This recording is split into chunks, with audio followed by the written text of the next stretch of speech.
Never gonna be brokenhearted. Ever again. I'm only gonna sing about love. Ever again. Never gonna let it happen. Then it won't be all for nothing. Oh, I swear, I'm never gonna be brokenhearted. Ever again.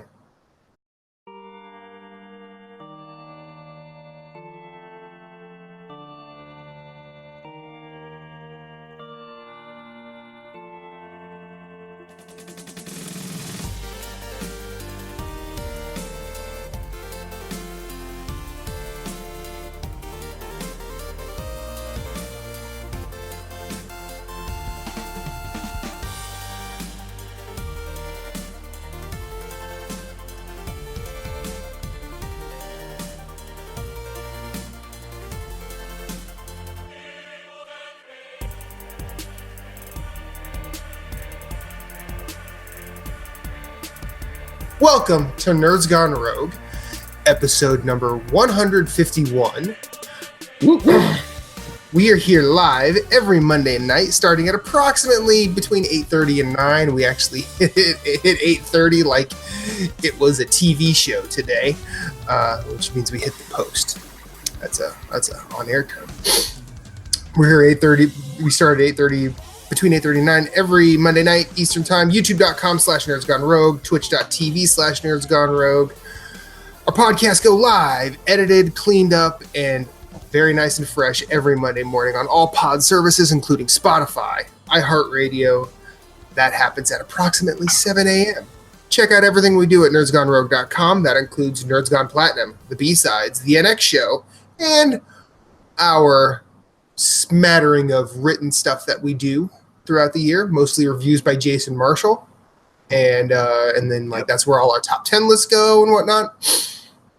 We invite any and all listener, viewer, user interaction via email at nerdsgonerogue@gmail.com, or you can hit us up on Twitter via @nerdsgonerogue.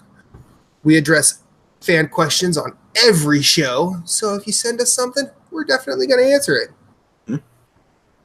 If not that next show, eventually. Your challenge has been issued. Can you rise to it? So who are we? Well, Corey, Double Legend Deerig, is not here with us tonight, but you can hit him up on Twitter at CoreyNHD and 713. Moose, our beer-drinking, burger-eating, PlayStation enthusiast mouth from the South, he's here. How are you, Moose? I'm doing well. Doing real well. He is at Sven. That's SVHENN. Everywhere you might want to find him. Our sole Nerds Gone Rogue exclusive, Captain Canada, Matt Phillips, not with us yet. He might be with us later, but we'll see. We'll see if that happens tonight. We'll see if the death metal seance works. Yeah, let's hope. I got the 4 Baroness records I own. Hopefully, I didn't need Red to to bring him. My name is Matthew Keel. I am your absent-minded, vinyl-loving host, video I guess. Playing. I mean, sure. You can find me at Infinite_Rewind everywhere you might want to look. So E3 is gone.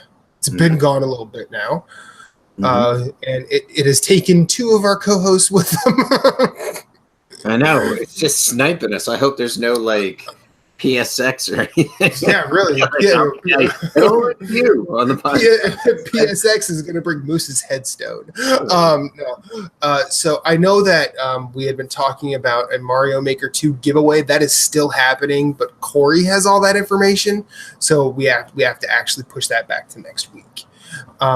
So people still have a chance to enter. You still have a chance to enter. What you have to do is subscribe to our show anywhere you find it, except SoundCloud, because we don't really do that anymore. I think we don't really. Yeah, anything on SoundCloud is super old, so don't send us that. But you have to email nerdsgonerogue@gmail.com with a screenshot of your subscription. If you want to post in a review as well, that gets you a second entry, so you can enter up to twice. So yeah, that's how you do that. We will be giving that away next week. Apologies if you were expecting it today. Unfortunately, it's unable to happen. So Moose, It's just you and me. This is good. This is gonna be a fireside for the ages. Let's go to game time. What are you playing, sir? A lot of stuff. So been dabbling a lot recently not recently. Okay, here's what we're gonna do. You do a game, I do a game. Cool. All right, that sounds good. All so right. First game on my list is Division 2. So I'm awesome on that. Trying to get my gear score up to 500. I should be really chasing trophies, but I stumbled into so I was playing one of the challenge. So there's daily missions. Mm-hmm. There's a hard version and a challenge for those that don't know, listeners. And then so I was doing hard, heroic, and challenge, or is it hard? No, challenge? It's just there's no heroic daily. Okay. It's just hard and challenge. And so I did, and then you have to do it on that setting. You can't do the hard mission on challenging and have it count as on the hard, So anyways, it's not whatever. It's not like doing a playthrough on impossible and you'll get the trophies for all of normal, it, easy, Doesn't stack. Anyway, so stumbled into this dude's, I was talking with this guy, we were playing and he was just calling some things out, and we start chatting back and forth, and then got invited to his party and we were doing some other stuff, and this guy, he's awesome. He's a cool guy. I don't even know his name. I just know his screen name, but he's freaking insane in the game. Just talking about all the loot, knows whole he knows Division 2 like me or Jason know Borderlands 2 and Bloodborne. It's insane. Knows the weapons so well, knows the skills that you want to look for on your weapons. He's like, what kind of build you doing? I'm like, a demolitionist. He's like, you should get this on this and this on this. He's like, if I find anything that's got it, I'll keep it for you, while we're playing, and drop it for you. And so friended him on PSN, and we played a couple of some more stuff yesterday. And then I don't know if you did it, but the hunter's masks. Oh yeah, I have 2 left. I haven't got all of them. Yeah, so we started running around doing that. And that stuff is so fucking cool, though. Yeah, it is cool. Doing those things is so that. I was really high on the Division, and then someone showed me that, and I was like, oh, this is great. Yeah, there's one where you go up to a war memorial and you salute it, and one of the hunters just spawns. And then there's another one where you're at this this could be a territory if it's been cleared, it's not there, but there's 4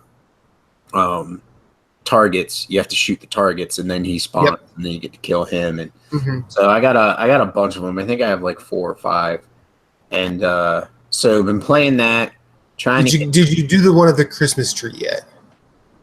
I don't know. Where you run around the Christmas tree and 3 of them show up? I don't think we've done that. No. No. I think we did do that. Is it outside? Yeah. Yeah, we did. You go into a coffee shop, you turn turn on the Christmas tree, then you run around it, and 300 show up and say, hey, it's time to ruin your day. Yeah. We died. And I think it's you can only do it once a day or something like that. Yeah. Try to do it once a day. So it's not like a mission where you fail, you can retry it. You have to do that stuff at night, yeah. So I've been doing that. Trying to switch it up with my weapons. I usually use a healing drone and a turret, so now I switched to seeker mines. And I don't like the chem launcher healer. I already know I don't like the hive. So basically the hive is this. It's this handle thing that you put down, and little nano machines come out and heal you, or they can attack people. And I don't like it because you have to be inside the circle for it to heal you. Well, I found as I was playing, I was moving a lot more. Although, so that's why I use the drone, and plus the drone lasts a little bit longer. But I could see the hive being viable now because it's more stable. I don't move around as much as I did prior to getting to this gear score. And actually, when you play on hard, the difficulty, they're just complete noobs, or they're people playing in PvP builds, trying PvE. And then challenging is when you get the real smart people. And I mean, we've kicked some people just because they'll run ahead and aggro everything, and then nobody's ready, and nobody's talking. And so, but just trying out new skills. trying to get a good gear score and good perks for the demolitionist build. But so that's the main thing I've been playing.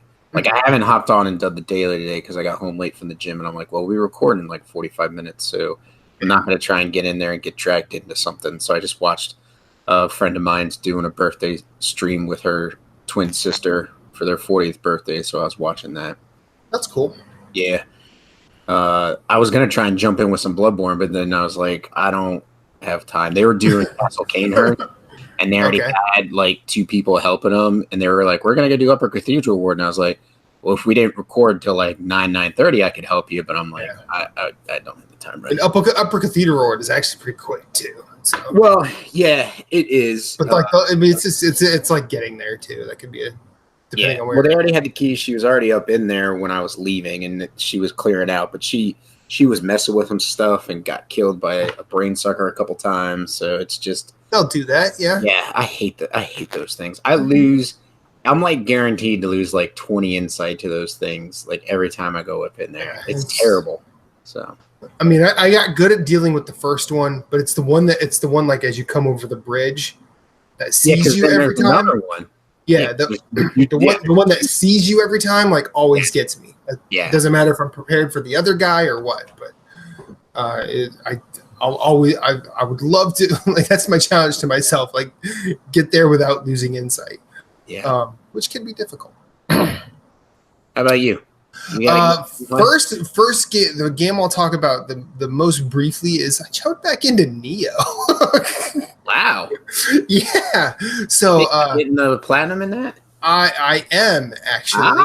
Because I know we talked about it and you were like, I don't want to play this again, or you were just like, I will like I mean my stance is like if anybody's around and sees me online and says, hey, I'm playing Neo, want to help? I will come help. Yeah. But like there are 3 or 4 missions that you can't actually get help on. But you're also fighting in each of these missions. You are fighting 2 of the hardest bosses in the game.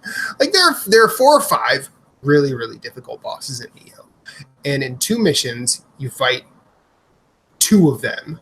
Like in one in one you fight Nobunaga and his wife, and then the other one you fight 2 other guys that are just difficult. And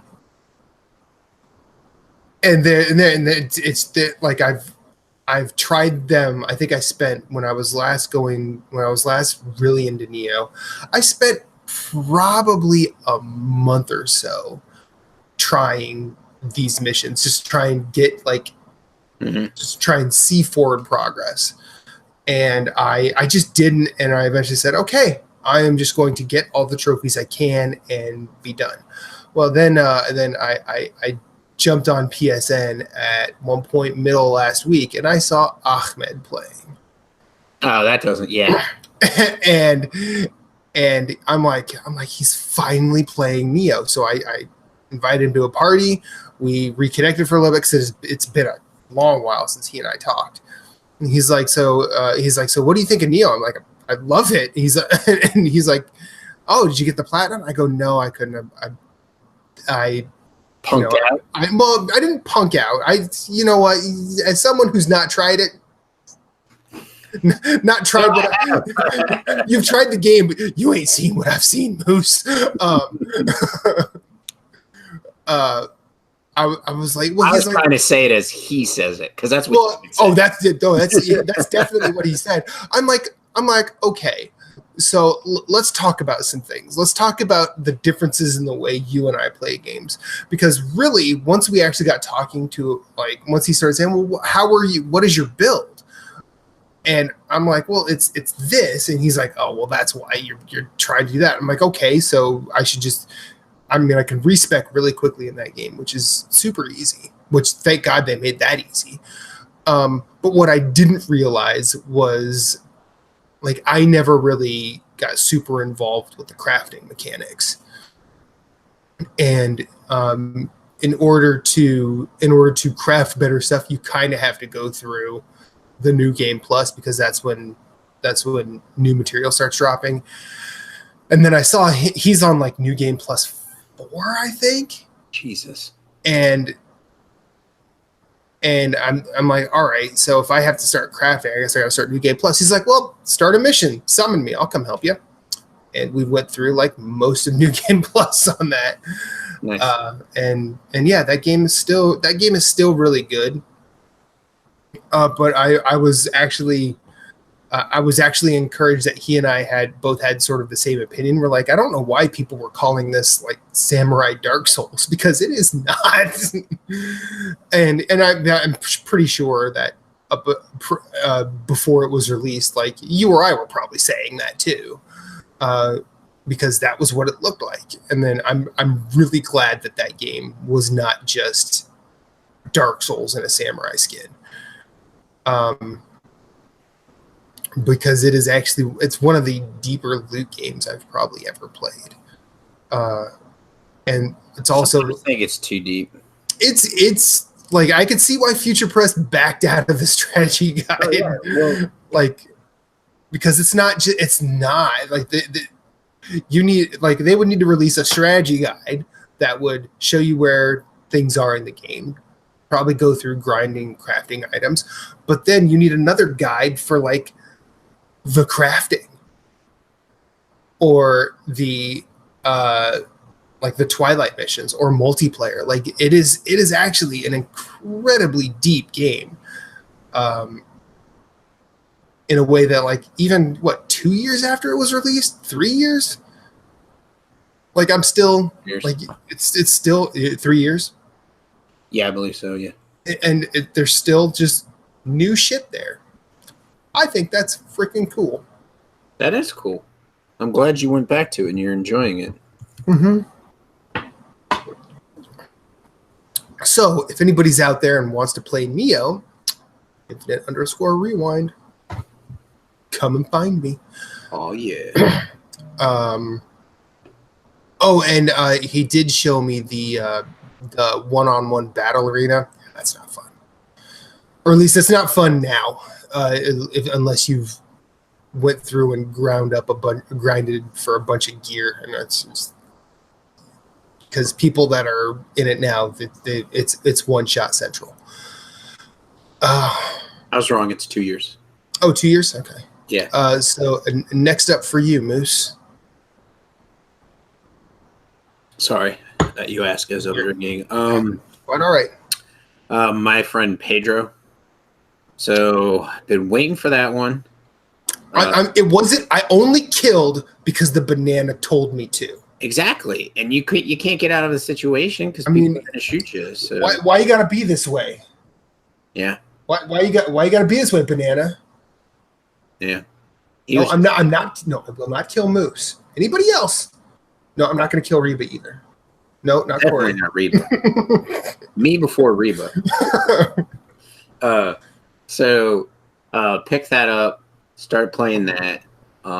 It's like loads of fun. Oh God. I'm not good at it because I feel like, again, I just hate doing it, but again, the right Joy-Con is the killer for me. And so, like, I came home and played it with my Pro controller the day it launched. I played it during my lunch and was like, oh, this is a lot of fun. This is cool. It's got a cool mechanic. Shooting's pretty cool. And then I came home, but I was always getting like C's, like, like on my ratings, and I'm just like, whatever. I'm not expecting to be like the best at this game out the gate. You know what I mean? I'll straight up, Moose. It's games like this. I'm like, glad Switch doesn't have trophies. Oh yeah, because then I can just get through it. Yeah, because you can just get through it and be like, I love that. Thank you. Bye. Done. Anyways, so then I brought it home, hooked it up, dropped it in the dock, turned it on with the Pro controller, and then just started playing with that, and was getting better scores and whatnot. And I thoroughly enjoy it. And then there's like I know if I spent, it'll probably take way more time than I have to sink into the game. But if I spent like months on learning, like not just learning every level, but like learning the mechanics, learning how to react to things a lot better, like I imagine like I would be as good as the dude, whoever's playing the game in the trailer, to like show all the crazy shooting and stuff, like kicking and because I'm trying to kill this guy. Like I'm not thinking of kicking this item at them or this or that. Like you kick the frying pan up in the air and start shooting the frying pan, and you shooting it keeps it in the air, but it's also deflecting the bullets at your enemies. And so, like the puzzles are cool. I didn't expect. The elevator puzzles. I guess I shouldn't be surprised. I guess I should say it was a nice surprise that they were that intricate. Like, because you just think you're just going to run through the level and just shoot stuff and get to the end. No, like there's some levels where you have to figure out the puzzle, you got to shoot switches and move to platforms and stuff like that. And I enjoy that part of it. That's pretty cool because it kind of breaks up. It gives you a little breather. Like you're all like stressed, like killing stuff, trying to get through. And then it gives you a pause to like catch your breath while you're trying to solve this puzzle and move on. And then boom, you're in the next area and you start your killing and shooting again. Mm-hmm. So I've killed, from what I understand, it's 4 to 5 hours long. I've killed 2 bosses so far. I haven't really gotten back to it because, like I said, I've been on the deep dive of Division 2 and playing some of their smaller games, and then this. So, I mean, it's just, I need to get back to it. So I'll probably play it tomorrow at lunch or something. I mean, Now I finished it. I don't have the Joy-Con issues that you have. But that's personal. Right. But I like the one thing I wanted from that game, like it delivers on. You want I mean, as you want cool guy action stuff to happen. It's very much in that Hong Kong Massacre, Hotline Miami vein of like having cool guy action stuff happen and creating like a tension.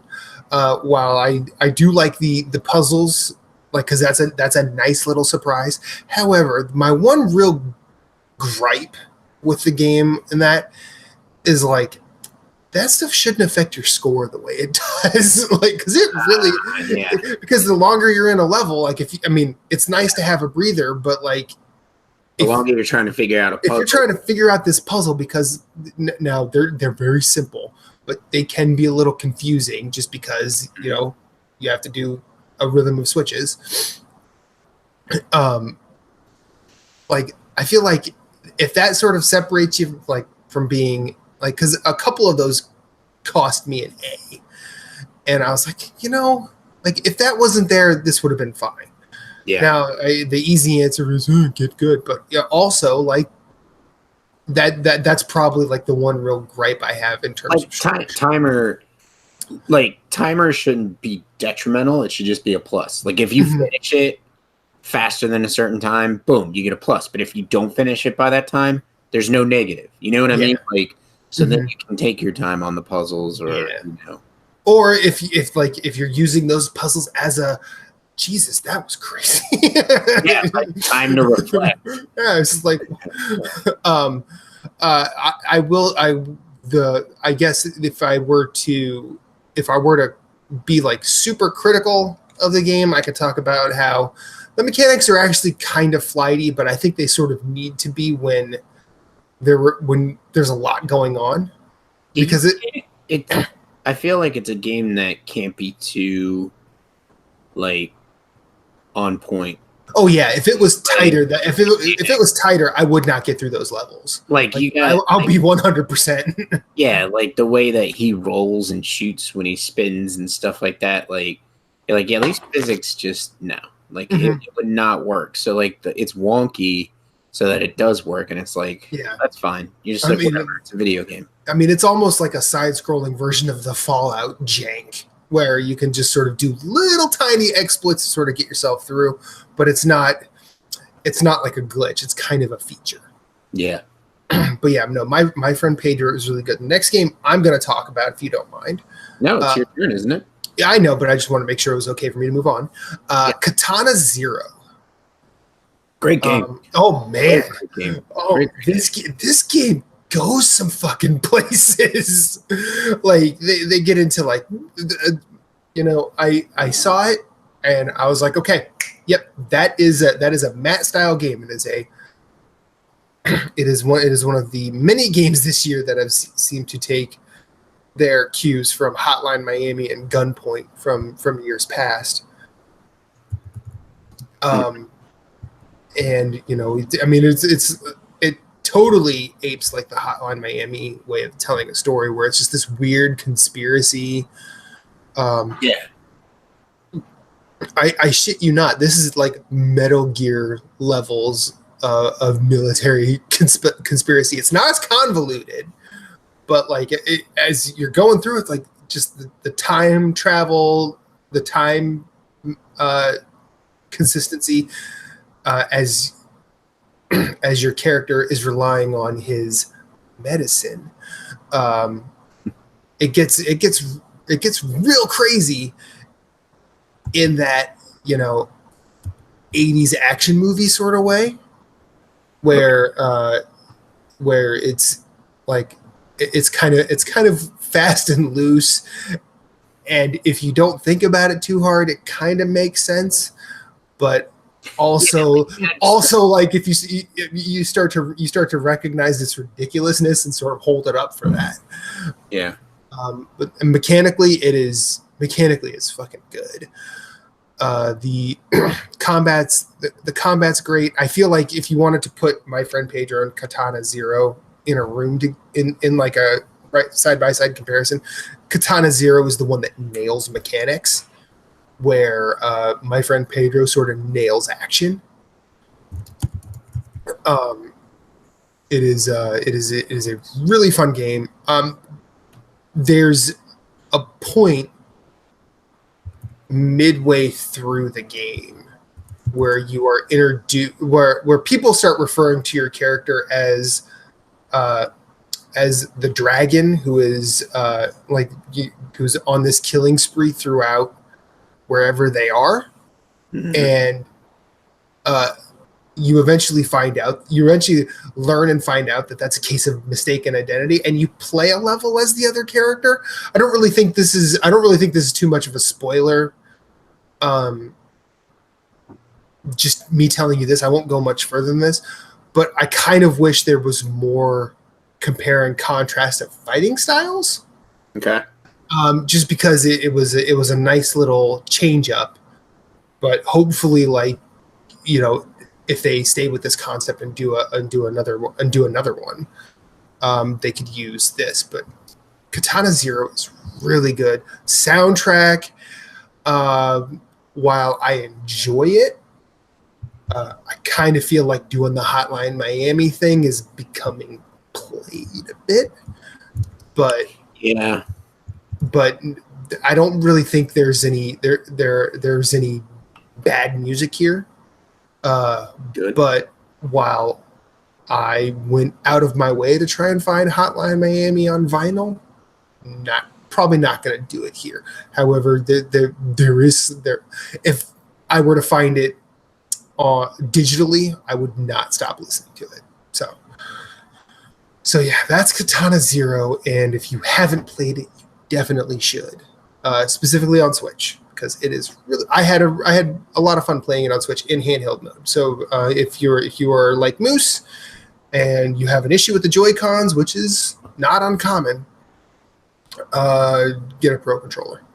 Well, I think that game doesn't. I don't think you need to use both joysticks.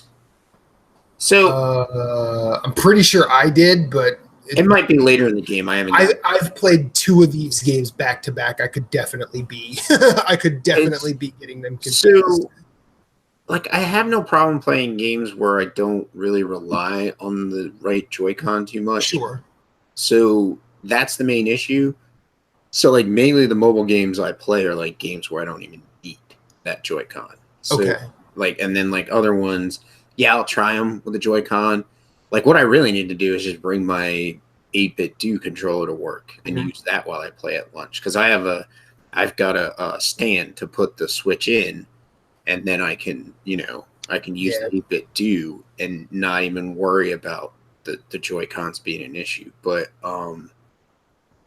yeah, I highly recommend the game. I've played a bunch of it.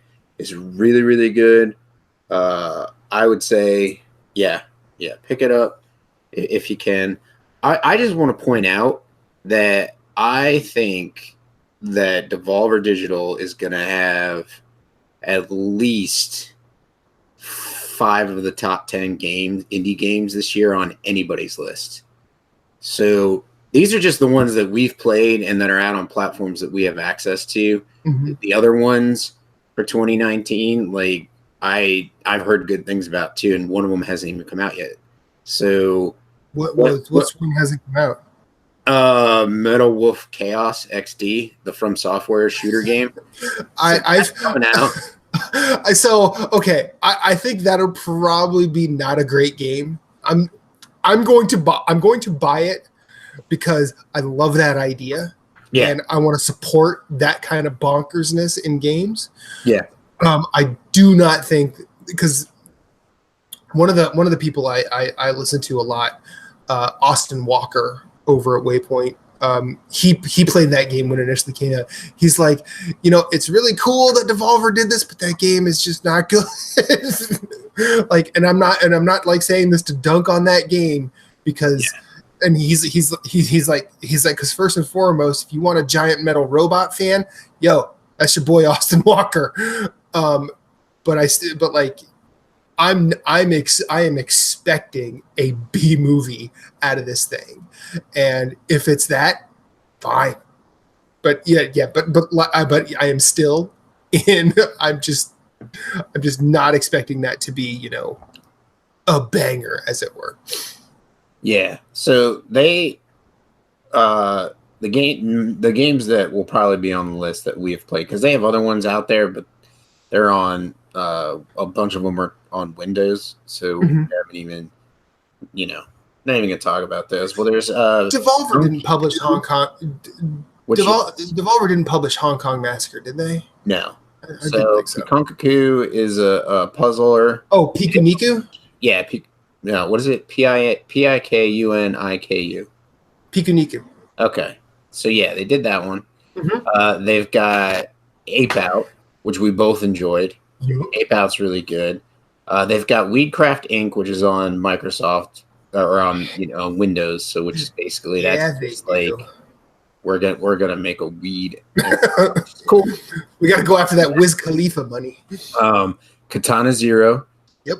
They've got Observation, which is the VR game where you actually play. Which I've heard is fucking awesome, by the way. Nothing but really good things about that. So I want to try and pick that up and play that before the end of the year. Mm-hmm. They've got Gato Roboto, which is the one I was talking about, where you're the cat. Which I have played and beat, and it is awesome. So that's cool. They've got the Devolver Bootleg, which is on. I know that's on Steam. So even though it's Microsoft Windows, that's on Steam. Oh yeah, Castlevania. Just My Friend Pedro. Yep. The Heave Ho, which I haven't heard of. I don't know if it's I don't know what that is. But that says it's going to be on Switch. And then the Metal Wolf Chaos, and then Serious Sam 4 Planet Badass is to be announced on which platform that's coming out on. So that's pretty cool. What I'd really like is the Serious Sam top-down stick shooter game that they put out last year, it might have been, or the year before. They've got some other games that are to be announced as far as when they're coming, like E-Tier, E-I-T-R, which is kind of like an isometric Dark Souls. You play a shield maiden. Okay. I think you gotta get to where you're going. You gotta save your people or something like that. There's a sequel to Always Sometimes Monsters called Sometimes Always Monsters. Gassy Mob, Paradise Never, and the Talos Principle 2. I didn't even know the Talos Principle was getting a sequel, that's awesome. I'm excited. I didn't know that was them. Yeah, I didn't know. Well, I don't know if they did the first one. They might have got the publishing rights for the second one. I can't speak to that, but I think that is pretty badass as far as like a lineup. Like this is like their year. Like there's a lot of great games. Yeah. On that list. So they might, like I said, they might have 5 of the top 10 games on everybody's indies list. I mean, when I play a game to the point where I've gotten a sense of it, I tend to I keep a list running throughout the year. Yeah. And my friend Pedro, Katana Zero, Gato Roboto, and Ape Out are on my list this year. I'm not saying that they're going to be in my top 10, but they're definitely in consideration already. Yeah, they'll probably get honorable mentions if they don't. Yeah, I mean at the very least. Yeah. So they just keep knocking it out of the park. Devolver. Yeah. They just keep doing. I mean, and this year, not necessarily a release of a new game, but they released the brand new update to Enter the Gungeon on my birthday, which was awesome because the game came out on my birthday 2 years ago. And so they released 3 years ago. No, it was 4. I mean, and chances are they're probably going to get another goddamn mention from me on Best Old Game because I still play Enter the Gungeon. And it's awesome. I recommend people checking out that game. That game so fucking good. And it's got co-op. So you can play with people, other people, your friends. But they just released that. They announced that they're doing the actual shooter cabinet, like a legit arcade cabinet, which is awesome. We mentioned on NerdScom Platinum. Well, we mentioned it here too. like the best weird shit came out of E3 this year. The best weird shit. So my hat's off to him, man. What I'm waiting, hopefully next year. I mean, I don't care if it comes out next year or not, but hopefully, Hotline Miami 3's in the pipeline. Maybe we'll see him pick up some other indie games that maybe have developers or whatever, but aren't. You know what I mean? I mean, they're being developed, but they don't have a publisher yet. Because Carrion, I think we talked about that game. And that's the game where you're like the monster from kind of the thing. So that's going to be that's released next year. So if they release that and E-Tier next year, that's going to be a good year for me because I'll buy both those games. Yeah, those are just stellar. They did not do Hyper Light Drifter, did they? No, I do not believe so. I think that was Annapurna. Never mind. I don't know who that was, but I don't think it was Devolver. Actually, to be honest, I don't want to take it away from those people because they did a great job, but it would have been, if somebody were to say it was them, I wouldn't be surprised. Right. It's just right up their alley. Yeah. Devolver and Annapurna are like the two newish publishers that are just killing it in ways that they're like both of them are showing me games that I wouldn't see anywhere else. So fucking play indies. The indie space because AAA is just after one thing, and that's just like making money, and they just like everything else goes out the window if they're not going to make money, and that kind of is saddening. Well, let's just say the majority of them. We can't lump everybody. Yeah. CD Projekt Red did a damn good job with The Witcher 3, even though I'm not the hugest fan. Like I know I'm hung up on the controls, so I did enjoy story-wise what I was getting. You know what I mean? Like I did enjoy the world, so I will not shit on that. So I recognize that that is a phenomenal game. I'm actually looking forward to playing Cyberpunk 2077. I might pre-order it, pick it up as my birthday present next year. I don't know. We'll see. We'll see where I'm at with the Borderlands 3 addiction at the time. But so I mean, I don't think you'll have to worry about that, Moose. I don't think I will because at that time I will still be playing it, but I won't be to the point like I would be if it was like released in November, where it's like 2 months after, and I'm still trying to beat like everything. But so like there are AAA studios out there that are still doing really well and producing, like not trying to make like everything microtransactions and then turning around and being like, there's no microtransactions in our game. Yay, cheer us. And it's like, shut up, EA. Like, just. I mean, or you can be pitched for it. Oh, there's no microtransactions, but there are. There's like, no. Surprise mechanics. is what EA is trying to call them now. But anyways, I really hope somebody takes them to task, because like they can't, like they don't want to regulate themselves. Nope. And then they shit on their customers and they use and abuse them, and then they turn around and they get upset when like people are like, you shouldn't be doing this, you know. And so I hope somebody comes down and says no more microtransactions, no more of this, you know. It's illegal in games, you can't have them, because I'll be happy. I'd have no problem getting rid of them. I agree, because I mean, look. You want to talk about regulation? Let's and I know that this probably shouldn't be the way to do it, because I don't like it when people do this, even though I do it a lot. So I'm a hypocrite here. But like, look, you want to talk about regulation? Let's look at a movie like The Wolf of Wall Street, because that is what happens when you don't set boundaries for people. Well, that's like capitalism. Like, I mean, that's Ultimate what capitalism. Like, that's what it is. Just complete unregulated. Like, oh yeah, I'm going to sell this man because I know I'm selling him a load of bullshit, and I'm going to get rich. He's going to be poor, and no one's going to stop me. And then when they finally do stop him, like it's too fucking late.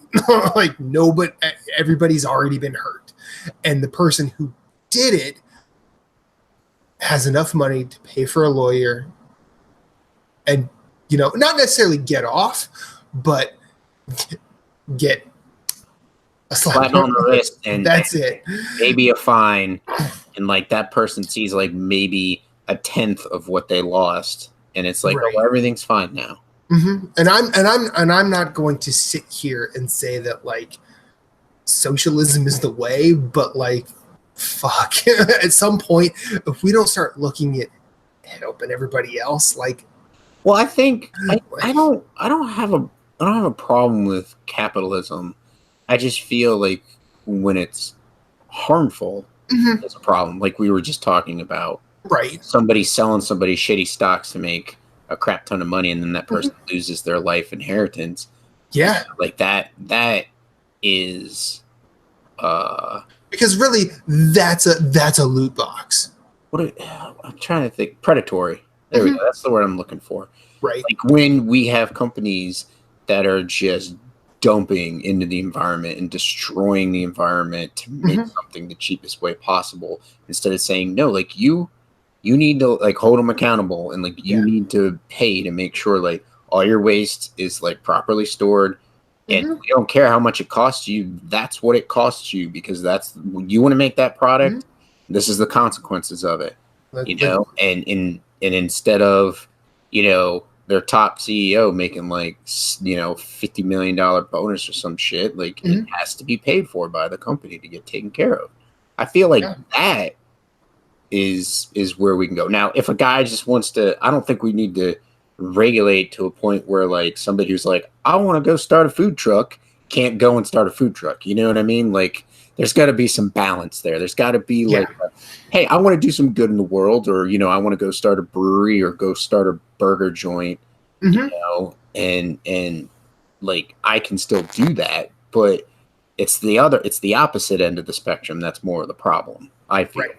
So and yeah, so that has been your political minute here on Nerds Gone Rogue. Whether or not we're right or wrong, hey, we tried. I don't know. Right. So you did Katana Zero. Yes. For my I've got 2 games left that I really played. So one, I'll go. Well, how many more do you have? 2. Okay. Well, there we go. Perfect. I have 3. So. Okay. Well, Hook.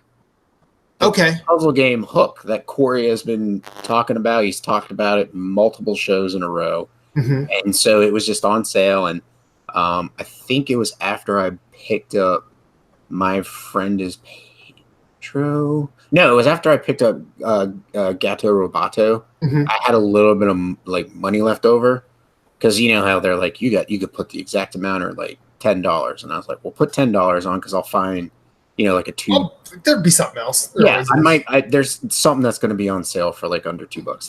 There's always a boat. There's always a lighthouse. There's always another game that I can get for cheap. So I picked that up.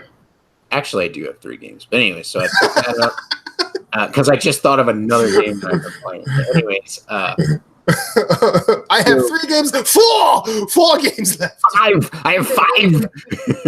I don't know why I did. Hey, Arnold impression. Hey, you know what? So Hook is a lot of fun. Like, I enjoy it because it makes you think, but it's not stressful.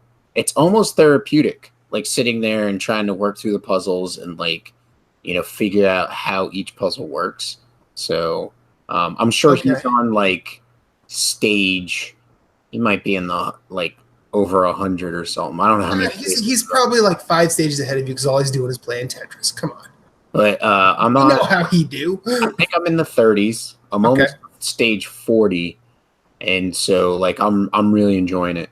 Like it's a blast, and it's a fun game to play. So like, if you're looking for something to be like relaxing, yet like try and like use your brain and figure it out, it's pretty cool. It's satisfying, like when you make something disappear, because like you'll have different like lines going and they crisscross, and you're like, okay, well I got to pull this one through before I can hit this line to get these to come through, and so like it's very satisfying. And then like later on, there's like I call them almost like traffic points where you can like turn. So you'll have like a curve.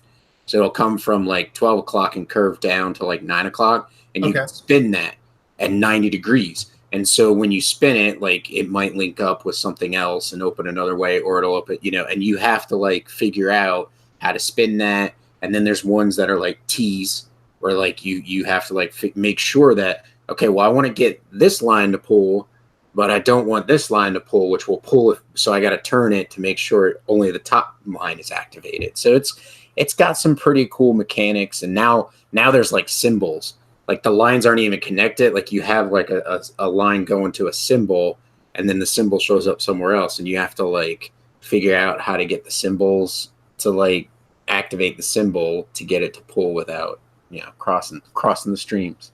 That's cool. I like to say, but it is a lot of fun. I highly recommend checking out Hook if you've got a Switch.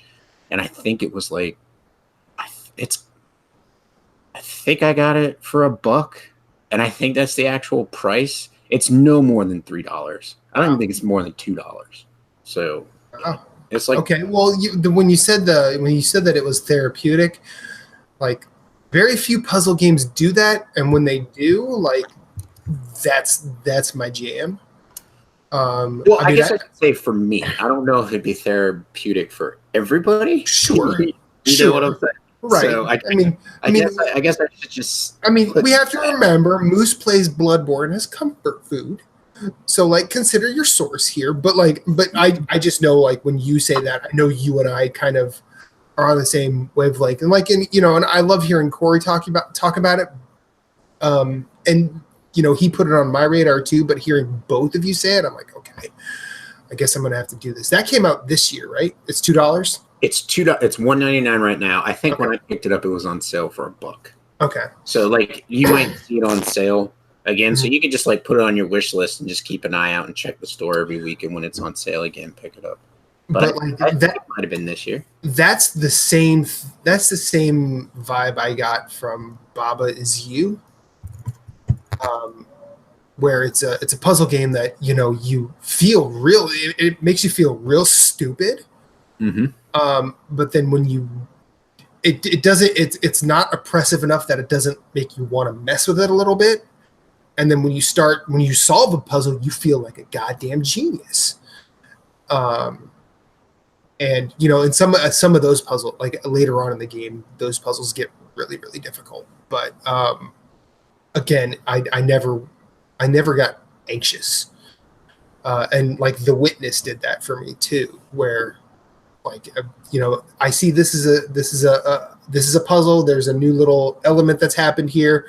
I have to figure this out, and then you just mess with it and figure it out, and you use you use the logic that you've learned to that point, and like hearing you frame it that way, like that, I'm like, I'm going to probably pick that up before I go to work tonight. It was released this year, March 14th. Okay. So it is. So that could be on my indie list. You know. My next game is a puzzle game as well. It is Box Boy and Box Girl. Very nice. I think I have the demo downloaded. What do you think? I mean, it's cute. It's charming. I think it's a good puzzle game. However, like, it's pretty easy. So it's not like. So maybe it might be like even something kids could do, like kids. Well, I wouldn't want to.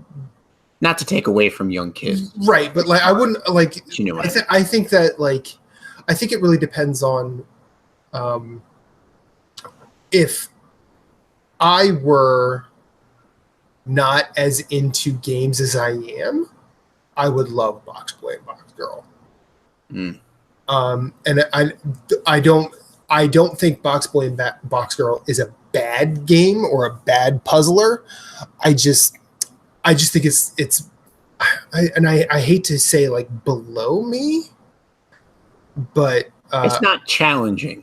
It's not challenging. So you are not like not necessarily not entertained by it, but you're just not drawn to it because it's not challenging, and you're like, okay. It's like when it is literally like when if I get a book of Sudoku, like if I'm going on a plane trip or something, I always have that little challenge to myself, like how far can I get before I'm off the plane? Yeah. And this is literally like the easy medium sections of Sudoku for me. Okay. It's not bad. It's not hard. There's nothing really disappointing about it. I'm just moving through it too fast. It's not putting up any roadblocks for me. And like, I don't think others wouldn't get enjoyment out of that. I just know that like I'm not getting enough. But yeah, I played that. I got through most of it, and I mean, I could probably finish it tonight while I'm at work. And if I'm bored, maybe I will. But I've kind of had my time with it, and I don't really need to go back. But if I have the time, like at work, I always have my Switch with me. Maybe. But yeah, like. It's. I mean, I wouldn't tell anyone not to try it because it's a good game. It's a good puzzler. It's just not challenging me. Okay. And then next up for you, sir. So I'm gonna go with this one because I played this one a little bit less than my last one, and my last one I really really enjoyed. I'm enjoying more. So the next one's Bloodstain. Okay. Not that I'm not enjoying it. I am enjoying it. I just want to spend more time with it. I think as I spend more time with it, I'm really going to enjoy it. Yeah, I'm excited to start that. Really am. I think I'm still in the tutorial stage. Okay. I'm enjoying it. I've had like multiple different weapons.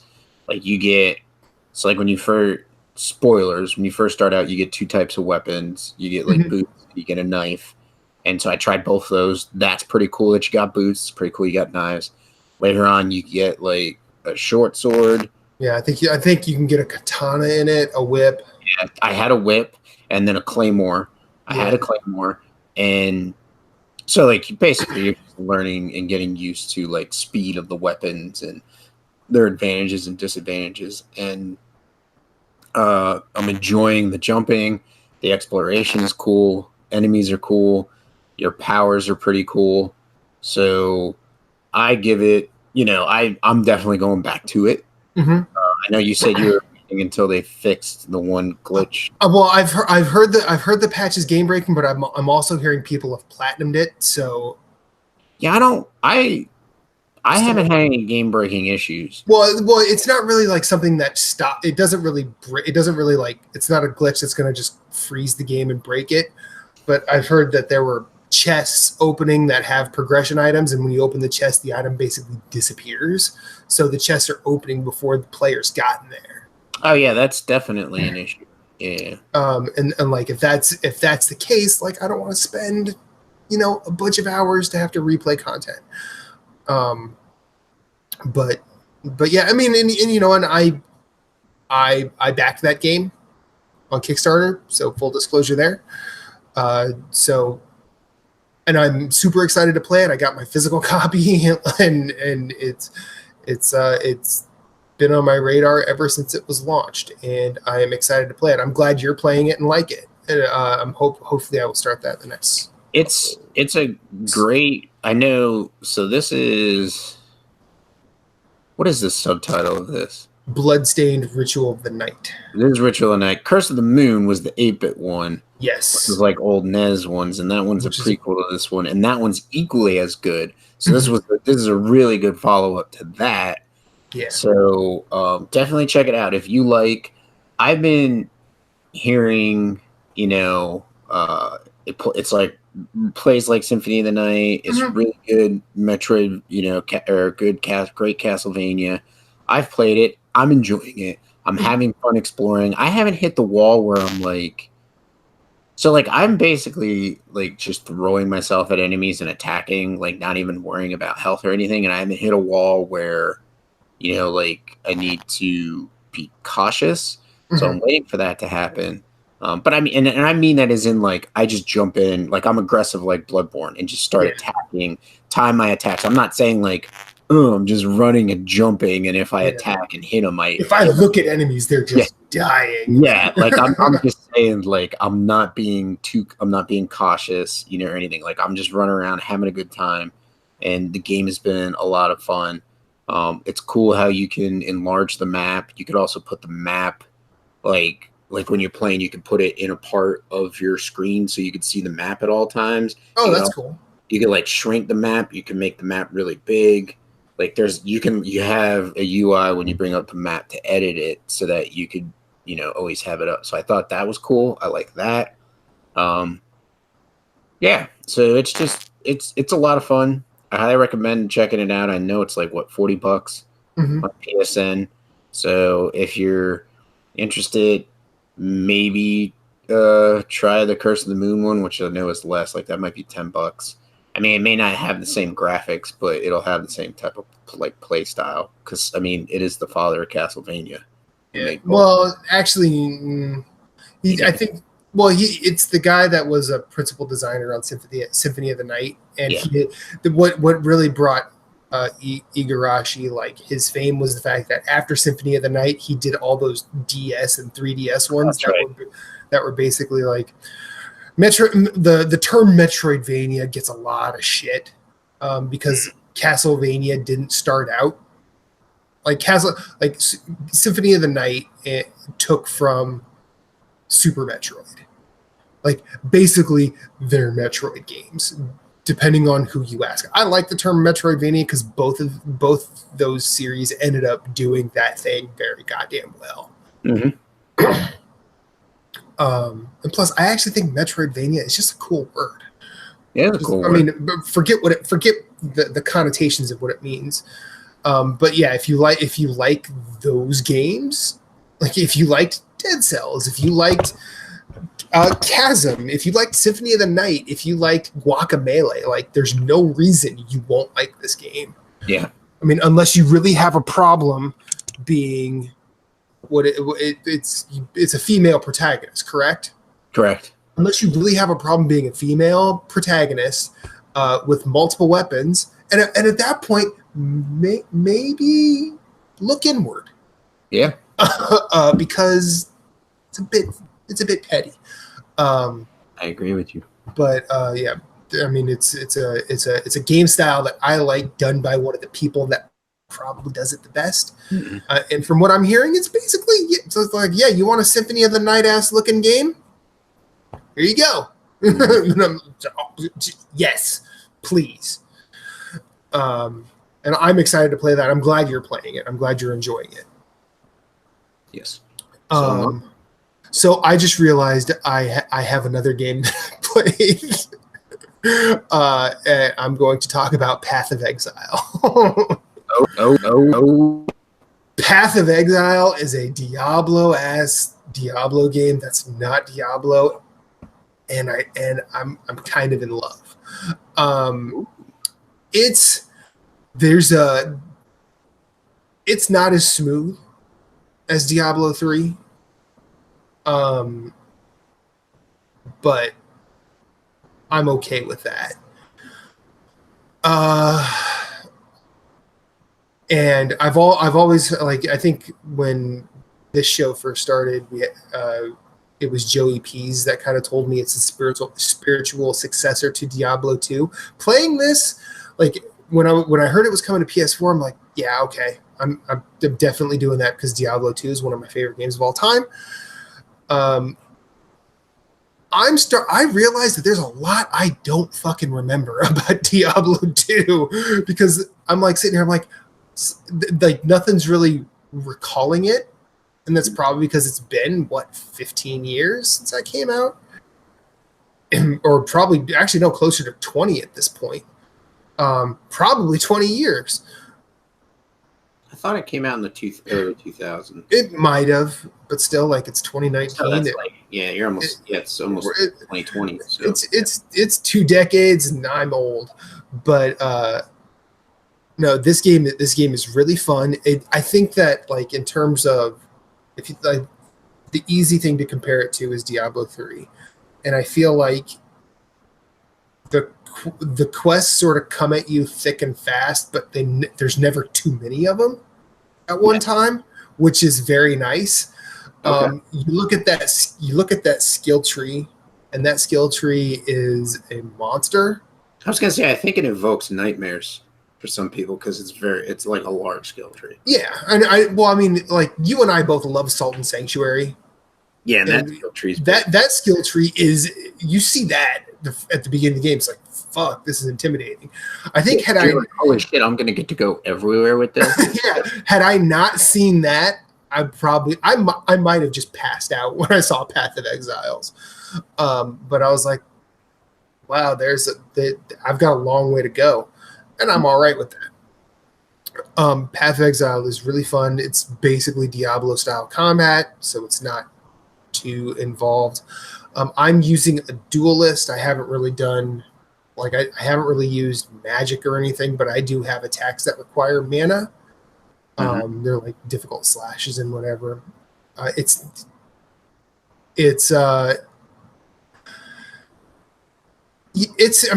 one of those games. I do like it. I'm glad I'm playing that. I think I'm not attacking it at the same clip that I attacked Diablo 3.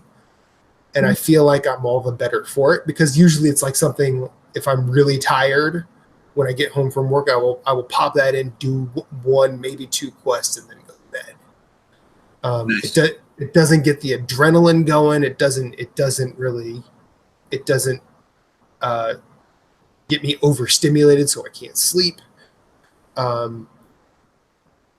like the voice acting in it. The voice acting in it is actually really good, I think. And I'm excited to play more of it. I've heard it's at least a 100-hour platinum, so I got a long way to go. Maybe by the end of next year, I'll be halfway there at this point. Like, that's kind of the clip I'm attacking this at. But if you like Diablo games, and I know you do, Moose, you should play it. So hopefully things will change with my work schedule, and we can play together. Yeah. One can dream. Next up for you, sir. My last game is Downwell. Oh, such a good game. Such a good game. I don't even, like, I think, so for those who don't know, I think this one's Devolver Digital too. I don't know. Keep talking, I'll look. So for those who don't know, it is basically a game where dude's hanging out in a park and he decides to strap on some bullet boots and check out this well. And you just fall down the well. And so the game mechanic is awesome because to reload your guns, you have to either A, land on an enemy that you can land on. You can't land on all of them. or you have to land on like a platform in the game. And so as you're going into the well further and further, there's like little windows or little bubbles. You go into the bubble and it might have like a power up in there. So you might have triple shots. So you'll shoot 3 shots down. It might have a laser. So you'll only have like 2 shots, but it's a more powerful shot. You might have shotgun, like all that stuff. And so you can pick those up. There's a merchant sometimes, but you're just taking out enemies as you go. And then you get to the bottom of the stage and you go to the next stage. Which is further down the well. Yes, further down the well. And so before you start that stage, you get to pick a perk. So it might be like gems come to you faster. You might have a balloon on you.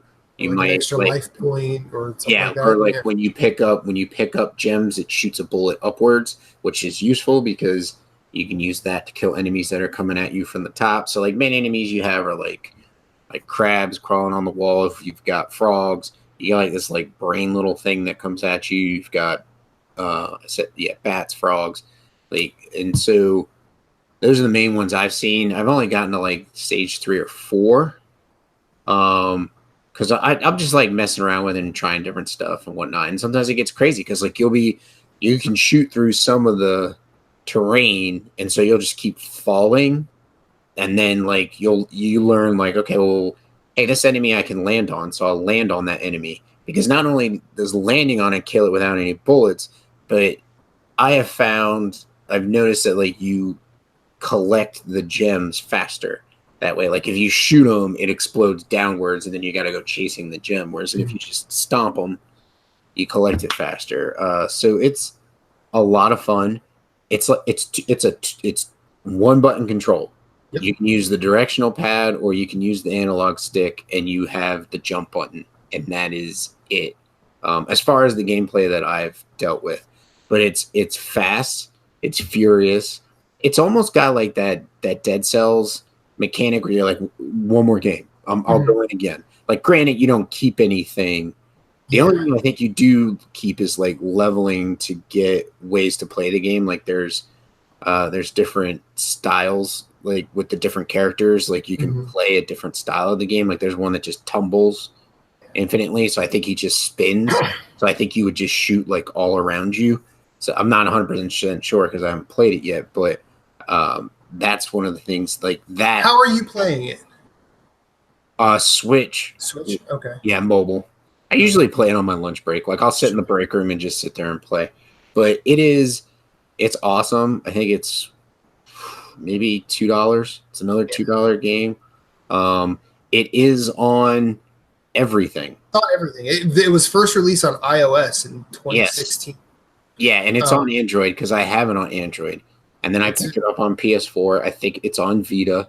It's on Xbox. It's on Switch. I think Switch was the last place to get it. If not, it was released at the same time as everything else. But you know what I mean.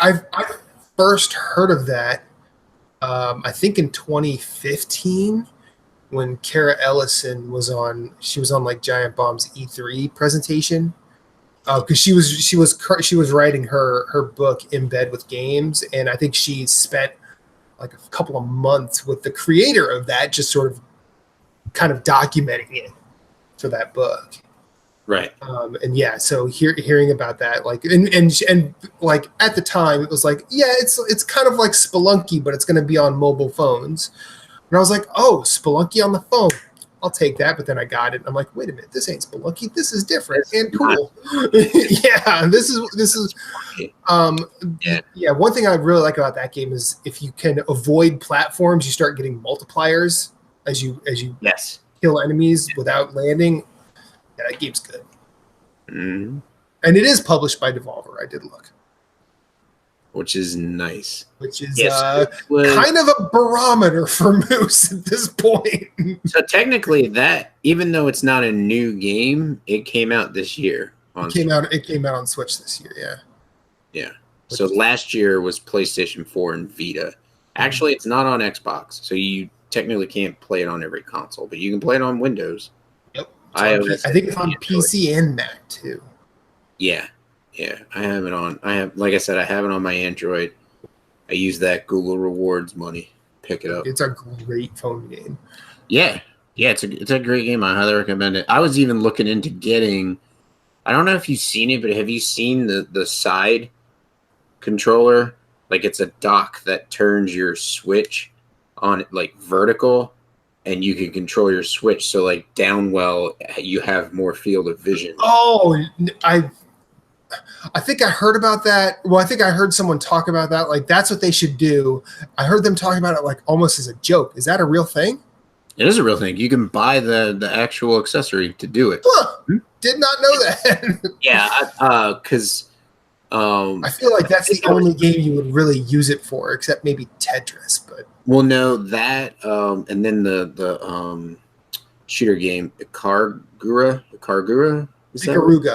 Ikaruga. Thank you for correcting me. But that they're saying like shooters like that, it works really well with. I mean, I don't think it's more than $20. So It's not like you're going to be spending a crap ton of money on it. But like, and I can't list the games that they listed, but when I read it, I was like, oh, I'd play it that way. I'd play that way. I'd play that. You know what I mean? It just kept like snowballing into like, okay, yeah, that's an accessory. Like if I bought it, I would use it. Not just like something like, like you'd pick it up for like the gimmick or whatever it is and play a game with it and then never touch it again. So right. I'll have to look into it. But anyway, so that's the game. That's a good one. I'm glad you're playing that. That's awesome. And then did you have any more games or no? No. The second to last one I'll talk about came out last year. I started it and I actually got through a chunk of it last year. It's a really good. It's a really simple and a really sweet puzzle game called The Gardens Between. I went back to it after playing Neo with Ahmed last night, and I'm just like, you know what? I haven't finished this game. I'm gonna finish this game. And I actually went through and I finished it. I got a couple of trophies, and I said, I'm gonna go back through it. I'm gonna get the platinum like right now, because it's actually not a long platinum. But it is one of those games. It's probably along the lines of Oxenfree, where it's kind of a walking simulator with puzzle elements. And I say that because while all walking simulators have some form of puzzle elements, like this is more emphatic on them. Like you have to do this stuff to get through. You're trying to, you're your two characters, Arena and I think it's Frent. I think that's how you say his name. And you use the joystick to go left or right, and then you use X as your action button. Arena carries the lantern and the light that you need to progress through the stage, and Frent will do the action things where he like hits a bell or he hits like I guess it's like a remote totem that can sort of mess with time a little bit. So you have to kind of position them through. There's a lot of Monument Valley in this game, and I like the puzzles. I like the way it uses moving back and forth in time. Like, you know how in Super Hot, when you move, the rest of the world moves. It's like that. So if you're moving right, the characters are moving right and time is moving forward. If you're in reverse, time moves back. But when you hit when Frent hits the remote totem, you can actually stay where you're at and move things around in the environment to where you want them so you can line up the puzzle. It's very Monument Valley. It's almost like Captain Toad, where there's no real jumping, there's no real platforming, but it's still kind of a platformer. And each little puzzle is sort of like that garden in a box type thing. It's a very good looking game for being like as cartoony as it is. And I actually think if once you progress through the story, like I wasn't expecting the end when I got there. Like not expecting the ending you got, or just this is the end. Well, I wasn't like because I'm sitting here thinking I'm like, oh, they're probably doing the brothers thing where yeah. Where like, Spoiler. oh, okay, that's what this is. I'm not going to say the ending of Brothers because if you haven't played that, you really fucking should. I'm just saying we're not saying it because of spoilers, right? But when I got to the end, I was like not expecting to like, I wasn't expecting to feel it, to be honest with you. Okay, but I did.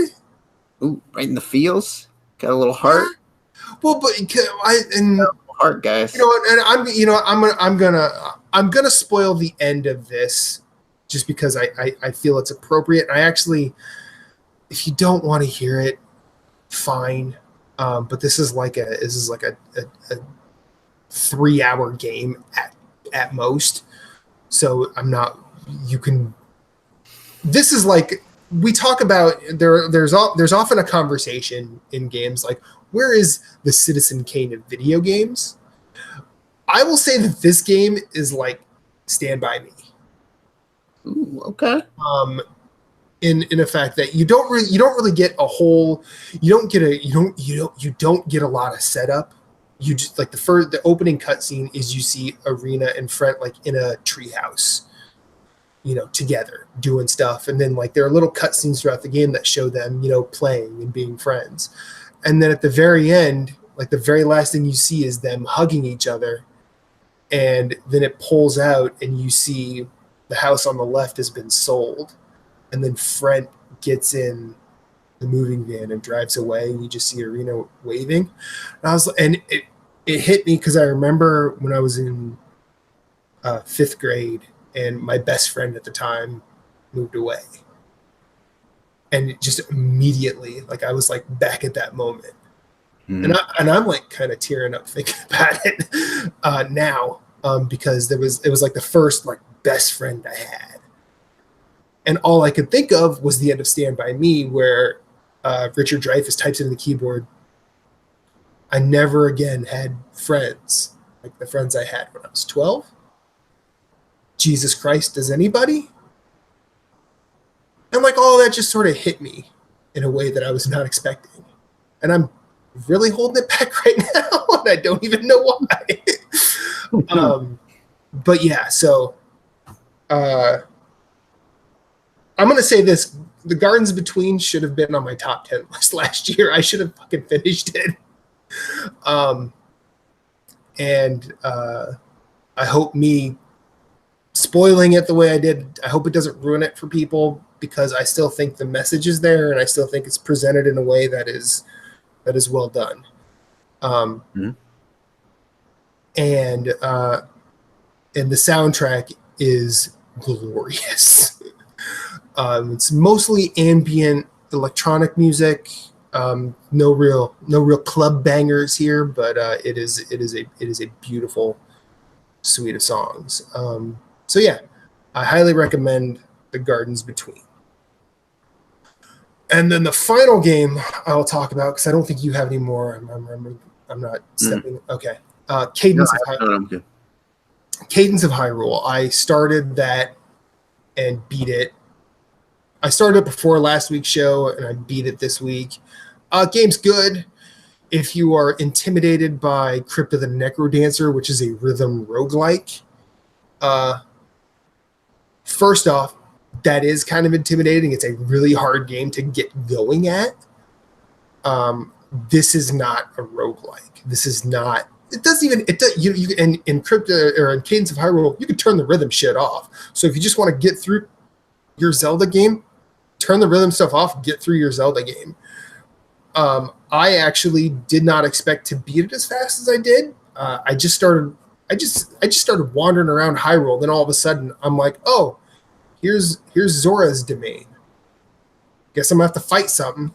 So I fought something, and I'm like, okay. Then I found Gerudo Village, and I'm like, oh, probably gonna have to fight something because I know Zelda. Fought something, And then you know how this goes. You fight 4 things. You go to the castle.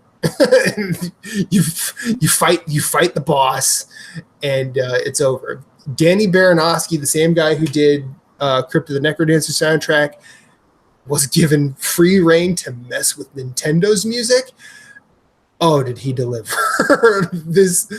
Everything about this game is awesome.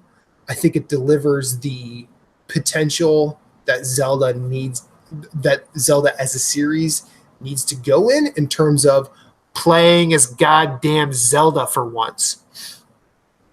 All 3 characters, whether you're Zelda, Link, or Cadence, all of them, well, the movement is basically the same. They kind of play differently, whereas like Link can use a shield.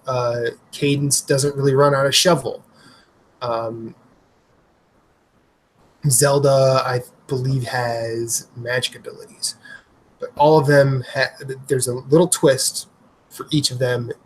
All of them are good. This game is amazing. It looks phenomenal. It has a very Link to the Past look about it, but very updated. I think Crypt of the Necro. I think it looks better than Crypt of the Necrodancer, despite being the same people. Like, I feel like they took a lot more care. This game is dope, and I mean, I think of the games I've mentioned thus far, that'll definitely make my top 10 list. I don't expect. I mean, I'm not saying. I mean, I've been pretty forthright that Sekiro is at the top of my mountain this year, and it's going to take something special to knock it off. But like, Cadence is probably going to be up there too. Cadence of Hyrule is fun. I know you specifically like made mention of like the game is $25.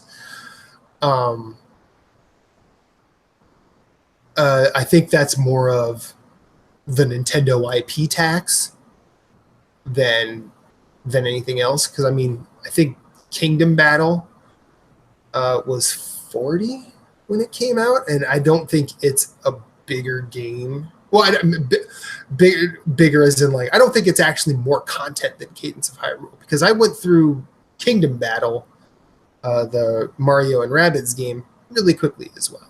Like, and I even went back to the Donkey Kong stuff and went through that super quick.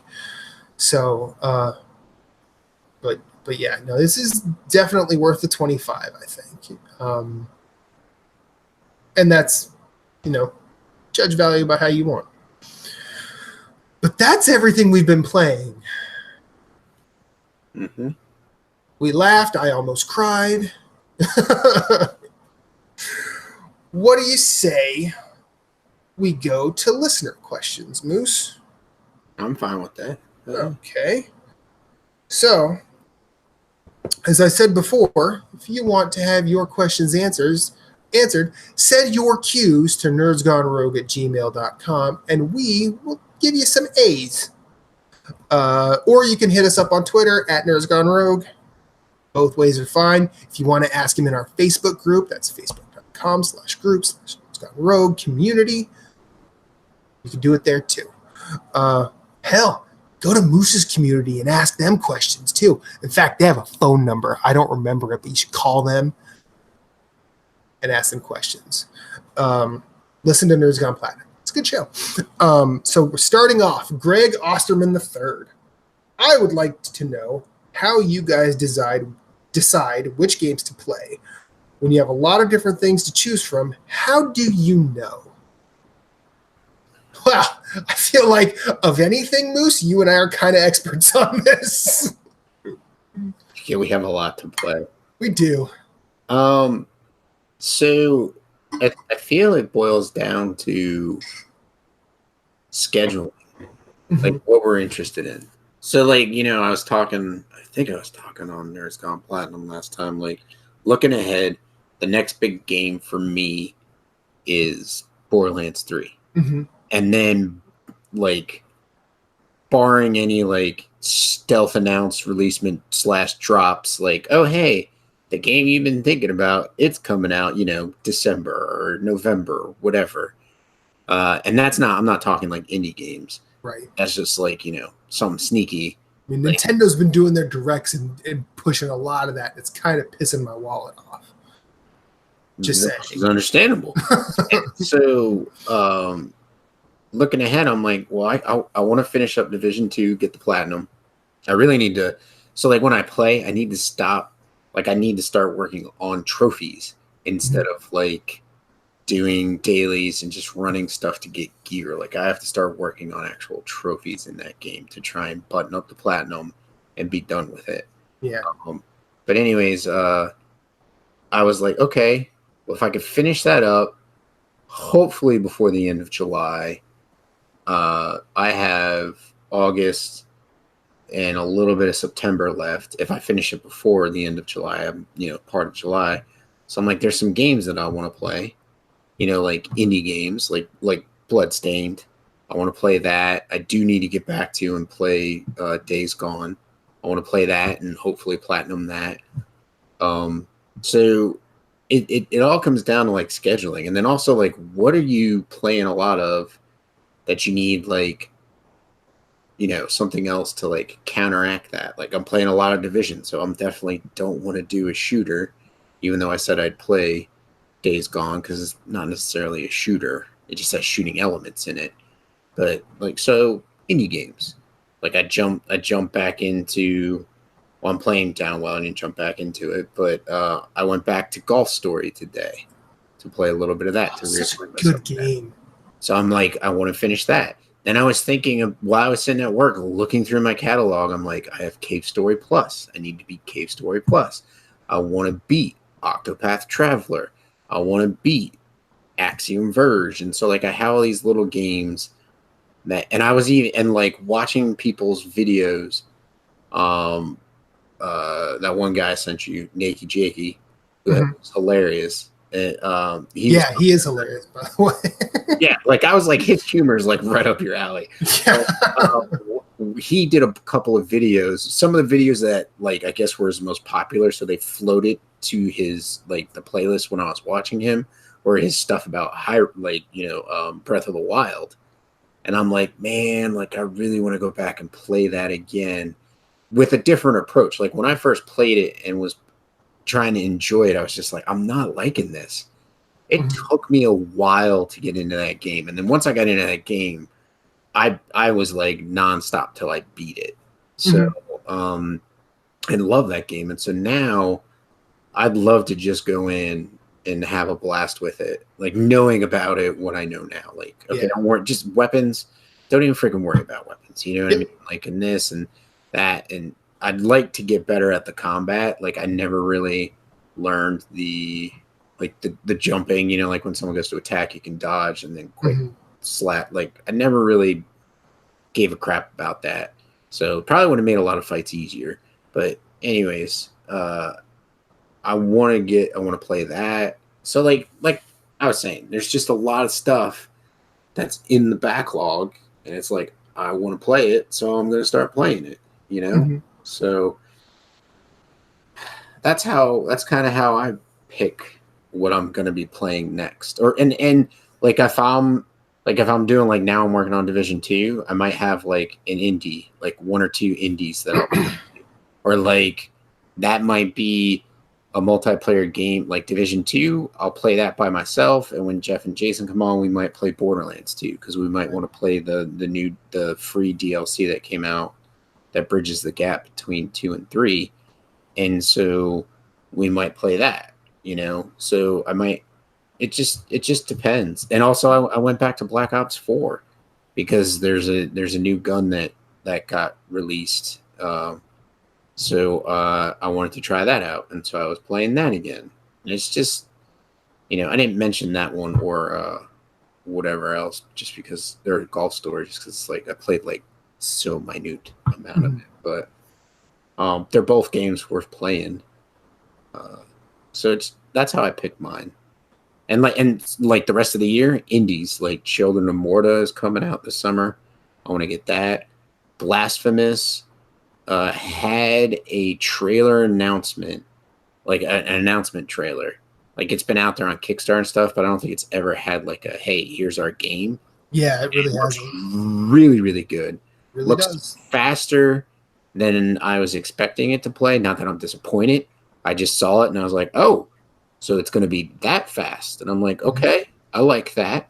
I like that a lot. Like I was expecting more of a methodical style, like Dark Souls speed, but it almost looks like it's going to be like Bloodborne speed, where you want to kind of be aggressive. And so I'm excited about that. The game looks like it's basically like he could stand on a cliff and your character in Dark Souls could be standing on a cliff and they could be waving at each other in the same world. Like that, like it's like right, it feels like it's right out of the Dark Souls world universe. So I'm excited to play that. That might come out this year. Castle Crashers. I'm a huge Castle Crashers fan, so, and they better give us a platinum for the PlayStation. Yeah, really. Reba and I were talking about that over the weekend. She's like, when is Castle Crashers coming out? I'm like, I don't know. Why isn't it out? And we both got like equally outraged about it. And then we looked it up. Asking when it's out. And then we looked at it and like, summer. Like it's summer now. Where is it? It's only like 3 days into summer, but it's summer now. But summer. Yeah.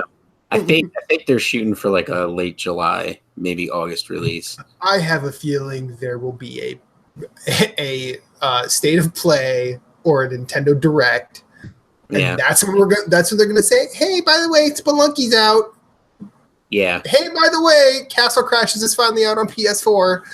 There's one Spelunky 2. I know you'll be excited about Spelunky 2. Both of us are. She and I are both excited for it. She's like, "I need you to carry me around so I can shoot a gun again." Like, nice. All right, we can do that. I'm gonna put you in my pocket. Let's go. Actually, I'll just put you in my arms, and I'll be like, kill. And then, like, I was thinking like a stealth release game or a stealth announcement would be like, hey, we're making Helldivers 2. Like that's the main one I'm waiting for. Like Arrowhead Games is working on something. They're working on something. I look at their site like once a week and I see these blog updates and you see all these people working on stuff. And I'm like, yeah, what are you working on? Yeah. Hey, just give me a hint. Just tell us. I've emailed them so many times saying, hey, I'd like to have someone from your studio on just to talk about your games because we love them. Yeah. And they've never responded. I feel bad about it, but also like they're keep working. But what are you working on? Yeah. So it's like So here's like the thing. Like you got one or two ways to go about it because like we were talking about it with Castle Crashers and Alien Hominid. Like everybody wants a sequel to Castle Crashers, but then like their response to it was, well, if we did Castle Crashers 2, there wouldn't have been Battle Block Theater. Right. And if we did that, a second one of that, there wouldn't have been Pit People, although people probably said, well, yeah, like from what I hear, Pit People, it's like, it was like one of their first misses, I would say. Not like completeness, like they still hit, if they were shooting with a bow and arrow, they still hit the target. It was just well outside the bullseye. Like there's a band I'm a fan of, the Pixies. There's something that's always said about their album Bossa Nova. It's the kid that has turned in A+ work, all of a sudden turning in a B+. Yeah, and everyone's like, nope. Yeah. Meanwhile, Bossa Nova is my favorite of their albums. So what do I know? That doesn't surprise me.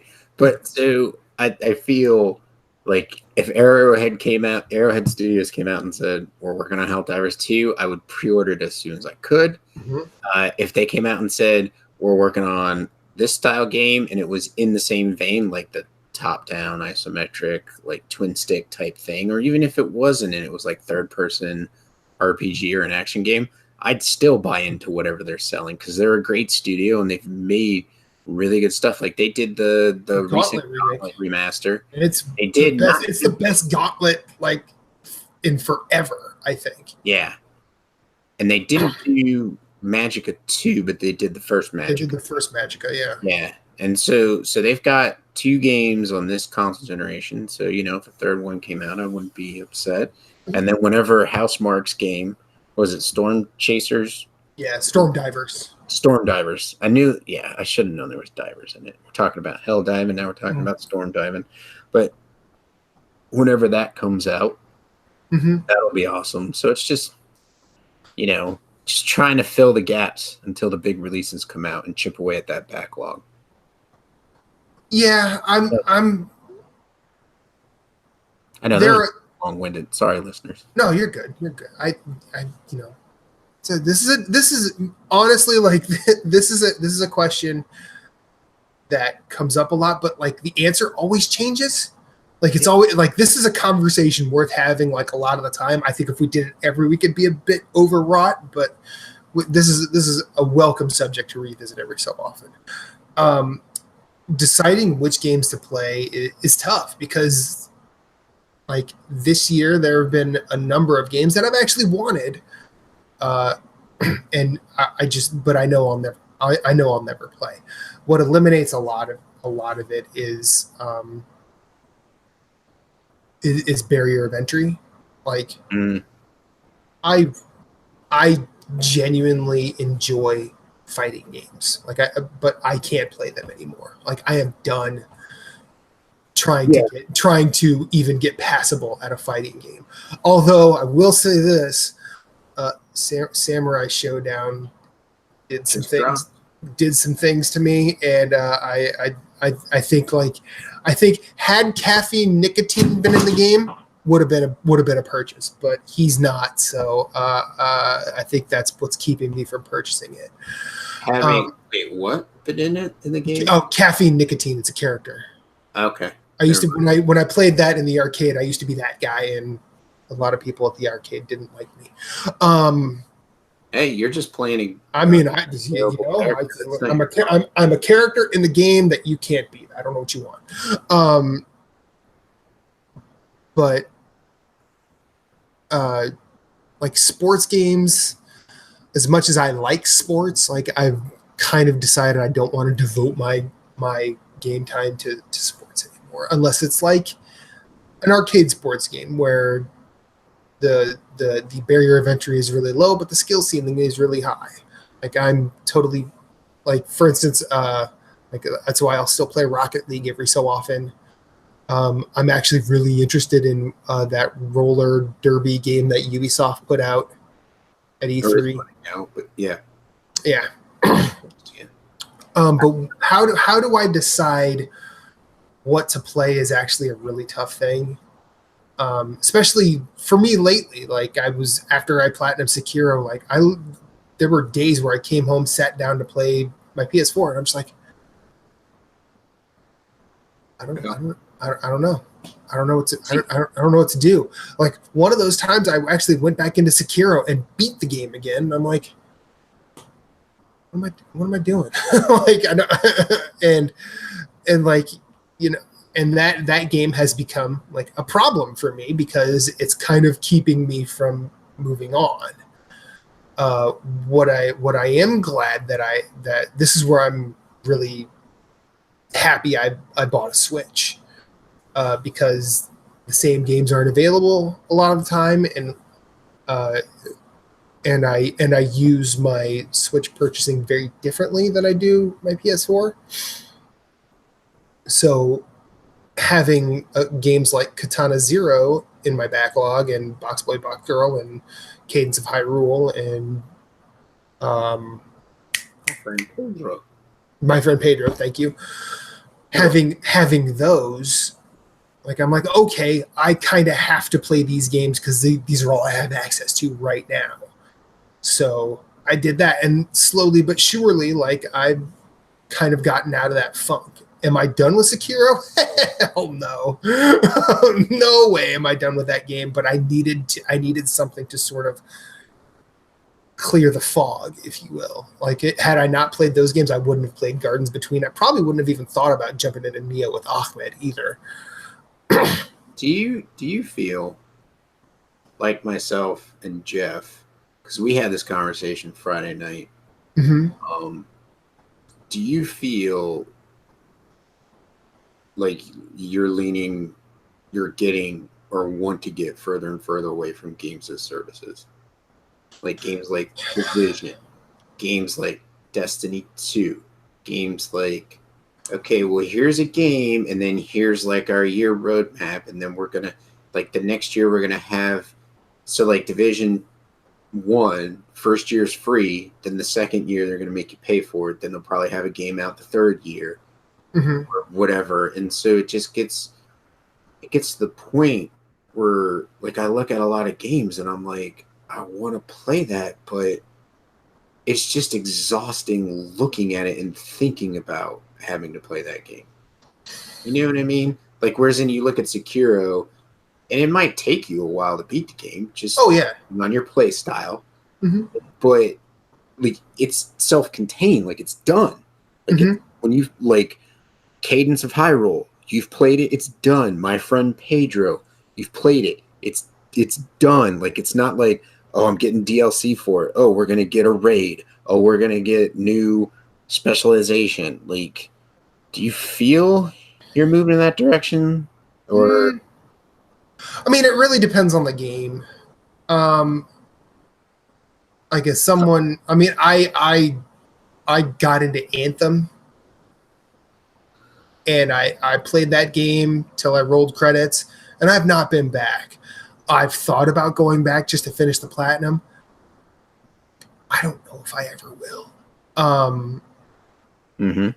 But I like that game. Is it even close to what I like? When I mentioned earlier that I have a list of the games I've played, it's like it goes the list of the games that I think are probably going to be in contention, lists of old games, and then games I also played. Games I also played this year are Anthem and Far Cry New Dawn at this point. I don't think either of those games are bad, but they're just not. They're probably not. They're not going to be, something I remember at the end of the year. I don't want to say I hate those games, but I'm probably not going to remember them super, super fondly. But Division 2 is a game as a service that I can get down with. This is from someone who bounced off the first one in a very real way. I will say this: this doesn't make me want to, like. I'm not going to do an MMO ever, especially one that has a monthly fee.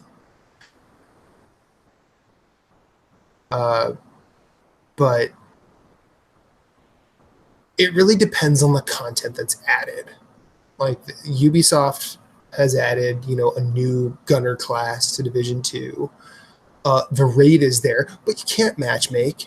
And because of when I play, like, I'm never going to get that raid done. Because anybody that I talk to on a regular basis is playing at night, and that's when I'm going to work. So unless I get a first shift job in the next couple of months, which, please, like, I will never have even close to enough people to attempt that raid. I know my gear score right now is I think it's like, I'm not at 500, but I'm like at 497 or 499. I'm really close to it. But I don't care to go for that grind, because I'm not going to do the raid. Now, if they were to bring in like a new stronghold, yeah, I'd do that, no problem. I would want to try the gunner class just to see what that's about, because carrying a minigun sounds like a fucking awesome thing. That's the something that pisses me off, though. What? They locked it behind questing. So, like, if you're not a year one subscriber, you have to go out and do quests to get. I think you have to get to level 5 to unlock it in questing for the specialization. And like weird, like, not weird stuff, but some of it's like, okay, you have to kill this guy twice who's in a main mission. You have to kill him. You have to hit him with like electricity like 3 times, 4 times. You have to kill these people 500 times. You have to do the propaganda missions with a marksman's rifle. And I'm like, I don't use marksman rifles. Yeah, that's dumb. And I wouldn't even use marksman's rifle if I was a minigun build. Like I'd use assault rifles and LMGs, and I'm just like some of it's like really weird. So I was looking at it, I'm like, everything you're telling me right now has made me glad that I didn't really look at it. While I am a year one thing, and I probably have it just sitting there waiting for me, so it's really easy. But like, also, that shit's fucking dumb. Like, if you're not a year one, just make it a transaction. Yeah, I mean, I don't know if that's like the right way, but I feel like that's more reasonable than making someone do a whole bunch of things that they don't. Well, I think that's the way they're justifying like not having to pay for it. You don't have to pay for it. Okay, well, we're going to make you jump through some hoops. Yeah, and no, we gave you free content. We're making you really work for it. I mean, I will be honest. I am kind of happy with their grind. Their grind's not needless. Like, you don't sit there and do it with like they didn't do what they did with Assassin's Creed Odyssey, where they actually put in a microtransaction where you could pay where you could level up faster. And it's like, just why does your game have just like you're basically having people pay to not play your game? Just don't make it the grind that hard. Yeah. Don't be assholes about it. You know? I also think that them doing that, there's a way to look at it where them doing that, as negative as it is, it's probably them trying to figure out, okay, how do we adjust for people's time? And I think that maybe there's a method for doing it. If that becomes a pattern, clearly they've fucked up. Yeah. But I feel like maybe that's a one and done thing. Like, oh, we did this, but we're not doing that again. And you know, and I won't have this answer, but I look at both possibilities and think that's equally silly. But moving away from games as a service, like, it depends on the game, to be 100% honest with you. Like, I mean, technically Apex Legends is a game as service, but it's free to get in. But I don't see that as a game as a service, because I feel like it's self-contained, and if you never played any of the stuff that's coming down the line, like, you're fine, because it's a battle royale game. Okay, no, all right. Whereas in, like, if you look at like Assassin's Creed Odyssey, where it's like, well, here's the game, and then we're gonna put DLC out, which probably should have been in the game, but we wanted to break it out so that we make you pay for a season pass. And that's kind of the same thing with Division. Well, except first year's free. So in the second year, when they decide, oh, well, here's all the cool shit, well, now you got to really pay for it. But I don't know. Like, it's games as a service is still relatively new to consoles. Like, I know MMOs have been around for a while in the PC space, but I think that it's always going to depend on the game. And I am also a person who will eject when they're done. Like, I look at the stuff that has come out for the Division, and I could take or leave it. I don't really need to do any of it. However, a game like Hitman is about to announce, or it's about to drop a new level. So, and that drops tomorrow. So and that's part of my expansion pass. So naturally, I'm probably going to be back in Hitman, which, you know, I wish that came at a steadier clip, but also, like, new Hitman, and they do stuff to that game constantly, and it's all, and they do really cool things, like the way that they're doing escalation missions and special contracts, things like that. I don't know if I would throw that in the games as a service thing, but I don't really think it is too far outside of that realm either. But the one thing I will say, just to sort of round off Greg's question, a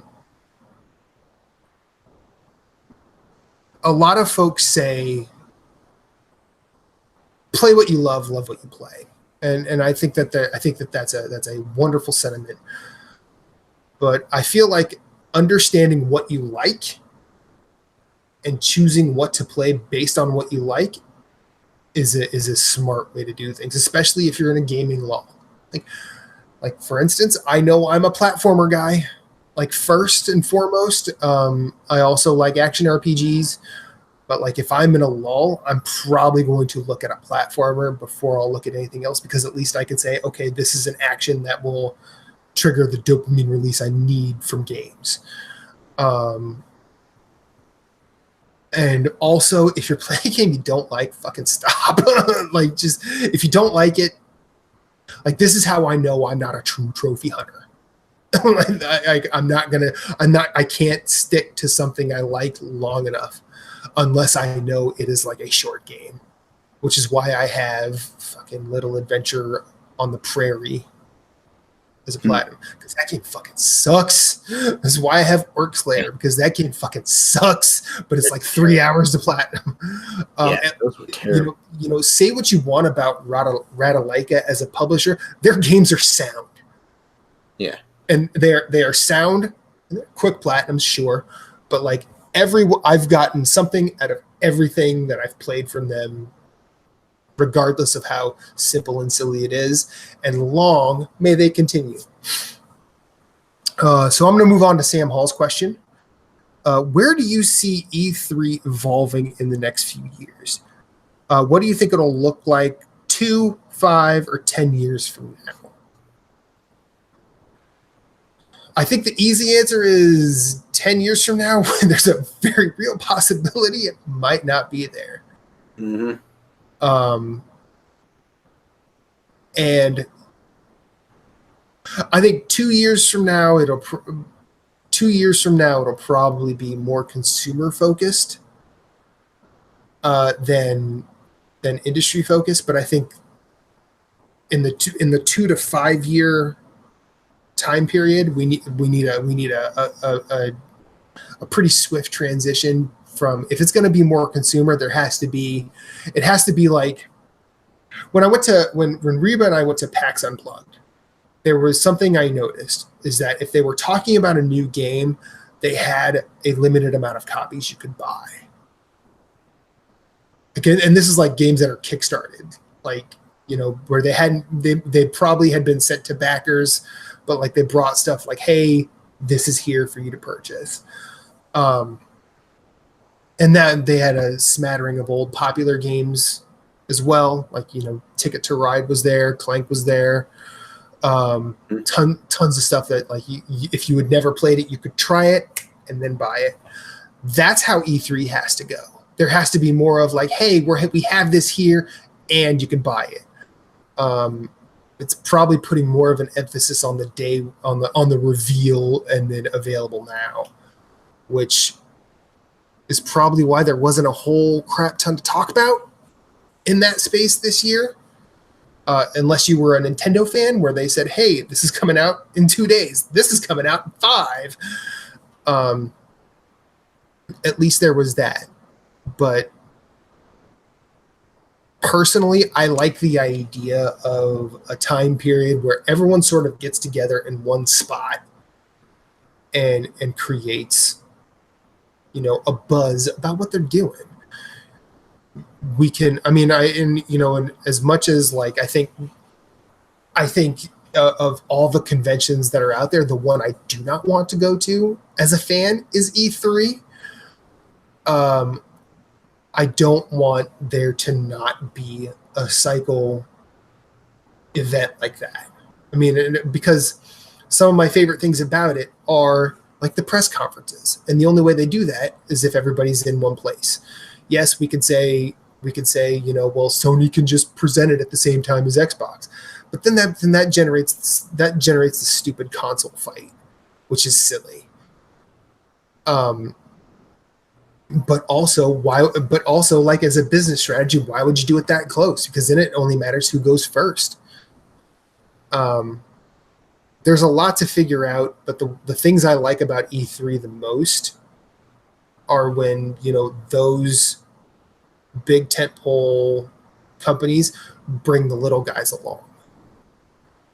And that's why I think, like Moose and I said in last week's show, like Devolver was the best produced thing because they were the only ones showing us stuff we would have never seen anywhere else. And the little indie sizzle reels that we would get in previous years from Xbox and Sony, that's where Cuphead came out of. Sony has done several of those where I'm like, hey, what is that? Whereas they could have Last of Us on stage, with a big run through of a level, and everyone trips over their own erection about it. But I kind of want to hear what the little guys are doing too. And trying to follow that stuff is difficult because there's very few institutions on their side, which is why I gravitate to publishers like Devolver, like Annapurna, like 505, like even Radaleka for the little things that they do. Because it's me hearing about something that I'm not hearing about somewhere else. Because let's be real, we go to GameSpot, we go to IGN, we go to Polygon. They're all talking about the big boys. Everyone's wondering what the hell Death Stranding is about. The next Call of Duty is going to be front page of theirs. But I want to know what some little guy that left Epic Games to start his own studio is doing, and I want to see what's in that guy's head. Because that's how you get your super giant games. That's how you get your Campo Santos. That's how you get those things. And eventually those guys get to places where they are bigger. Like that's how Gone Home happens. So I don't want E3 to go away. I do think it needs to change. And I think it in those 3 time periods, it'll change a lot. I went long-winded. Do you have anything to add, Moose? I agree. The way it's going, it might go the way of the dodo. I think E3 is more for like the people investing in the companies. And if people go the routes of like say Nintendo and Sony starting to adapt that back and have the state of play, because at E3, really, what would they have to talk about? They don't want to announce anything else because their next console's coming next year. Like all the game, like there are 2 games, that are left that we know of. Well, I mean, they gave us Death Stranding, but that was right before E3. Yeah. So that's one of 3 titles left. They've got Ghost of Tsushima, and they've got Last of Us 2, which are probably going to be next year, if not launch titles. So, in looking at that, what are they going to talk about? And in all honesty, I love this approach because it's like the approach they took. Because it's like I don't want to hear about him again. I don't want to hear about him again until it's like 3 months out, even a month out. Okay, just tell me when it's coming out, and we'll get excited then. Because I'm just seeing the same shit over and over again, and it gets annoying, and it drives your customers up the wall. So they might have got a lot of flack for not being there, but they're kind of controlling their own destiny in the fact that you don't have to play to E3. And so like Microsoft came, did their press conference. A lot of the press conferences like weren't that great. Like Ubisoft's, EA's is rarely ever good. EA not doing anything is kind of a breath of fresh air, but also it kind of sucks. Microsoft had a good show. Bethesda paid their own employees to scream out things while they were trying to do stuff, or while they're trying to present stuff, and it's like, okay, like, can I at least hear what you're trying to say before you scream? Yeah, like, come on, people, nobody's this excited every time. Yeah, Moose. Anyways, so I think, like you said, we're going to be eventually getting away from E3. I think it'll get more to where they can actually control the information more throughout the year instead of trying to do a large dump, like in June and then, go about their business. Yeah. So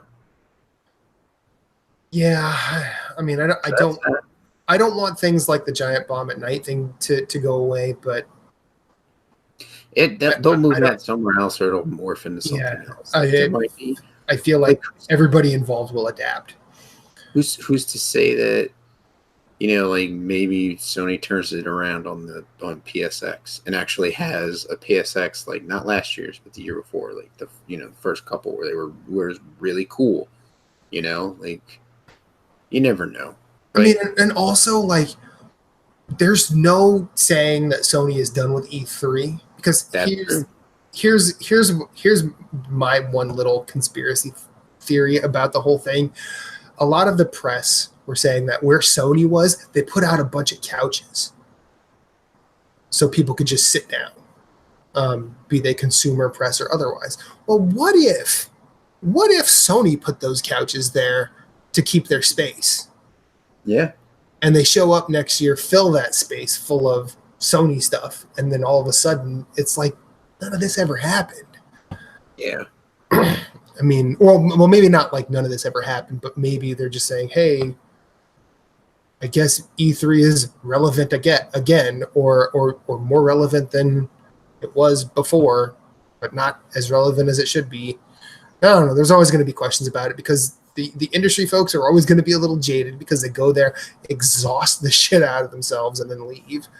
Mm-hmm. All for folks like us to get excited and throw shade at. I mean, Well, that's the other thing. It's like even without E3, we're still gonna get the games. mm-hmm. And we're still gonna get hyped. We're still gonna get pissed. We're still gonna shit post. We're still gonna be assholes. I mean, we are people. Yeah, here is not going to change. It's just when we're going to get fed the content is going to change. Yeah. So let's move on to the man, the myth, the legend, Deshaun Malone. What's up, Deshaun? What albums you guys listening to these days or digging these days? Oh, see, I've been meaning to talk about this. Okay. But I just haven't because I don't know. We're just so busy. There's not been a lot of space. There hasn't been like hey, let's talk about music or something. And I was even thinking of like talking to you and Matt and be like, let's have a top 10 music albums. Oh, there will be. If you guys want to do it, we can do it. We can do it as a B-side for sure. Put it on the list. It's on there. Mm-hmm. So what have you been listening to? Oh, this guy over Baroness Golden Gray, right? I'm almost there. I've been listening to that a lot. I was so happy to receive my colored pressing of it. I listened to the singles that came out, and then I listened to the album once through, and I'm like, I don't know.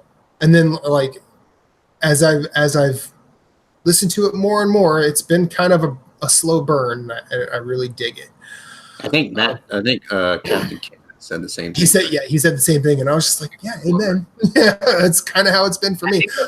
I think that's going to happen with me too, because I've listened to it once or twice, and I'm not saying I don't like it. It's just I remember all three of us were like super excited for it. Then it came out, and none of us said a word. Yeah, I've been very quiet about it. So like, I think I just needed to put the headphones in and just listen to it like 10, 12 times. Well, I don't really overload yourself, but wait for it to hook you. Yeah, well, that's the thing. Well, I have it's my own way of doing stuff. Like sure. I just like that's how I have to do it for myself. Like I like just listen to it, and yeah, like you said, it'll eventually hook me. So, but then apart from that, I've actually been listening to a lot more Baroness as well. I've been listening to Yellow and Green a lot because that's my favorite of theirs. Purple is really good. Blue's all right as well. It's over there. Yep.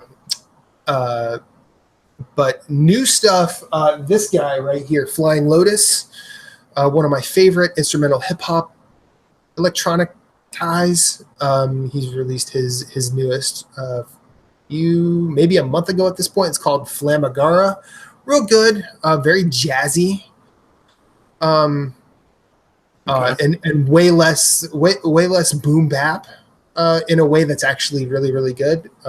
His music has always just sort of been, it's always kind of floored me to a degree. Like the way that he uses like space age sounds and things like that. Okay. Uh, let's see.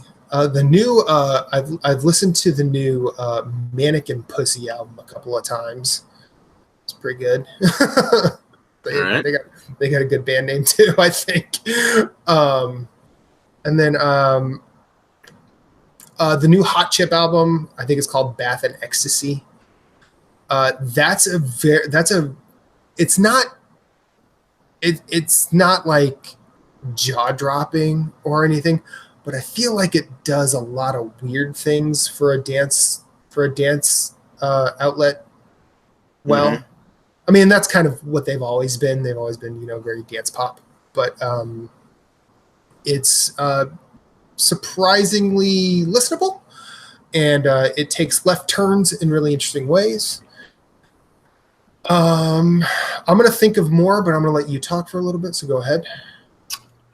So I've actually used Google's new releases thing. Like Google I have this problem with Google where it's like they ask you what you like and all that stuff, but then when you go to look at the new releases, it's still all hip hop shit. No offense to hip hop, but I don't listen to it, or I don't listen to a lot of it to the point where I need to have see 20 new releases because I'm running out of stuff to listen to. I listen to metal, hard rock, that type of stuff. And well, to be fair, as someone who really likes hip hop, following it it seems impossible a lot of the time. It really does. So I know your frustration. I genuinely do. So I found a band called Duel, who their latest album, I believe, is called Black Magic Summer. I think it is. So that album is freaking awesome. It's you pimped me to that. You pimped them to me a few weeks ago. Yeah, I found them and Lopan, right? There's another band called Lopan, LO-Pan. So they're named after the main bad guy in Big Trouble in Little China. They're both in the same wheelhouse, hard rock and roll. Like their latest album's called Subtle, and it's really good. So both their albums came out, I'd say, the end of May. So I haven't I just been listening. I put Duel on and just listened to all their albums on repeat. And so they've got, to be honest, their newest album is not my favorite album. Their first album's my favorite album, but the new one's really good. They also have a live album out, which is really cool. And then I was telling a buddy of mine, I have heard of Lopan before, but it was back in my Spotify days, maybe 3 years ago. Their first album I saw came up on a list. So I'm kind of glad I found them again, because I recognize the art, the cover art. Another band I'm listening to, Ruby the Hatchet, which is kind of I know that.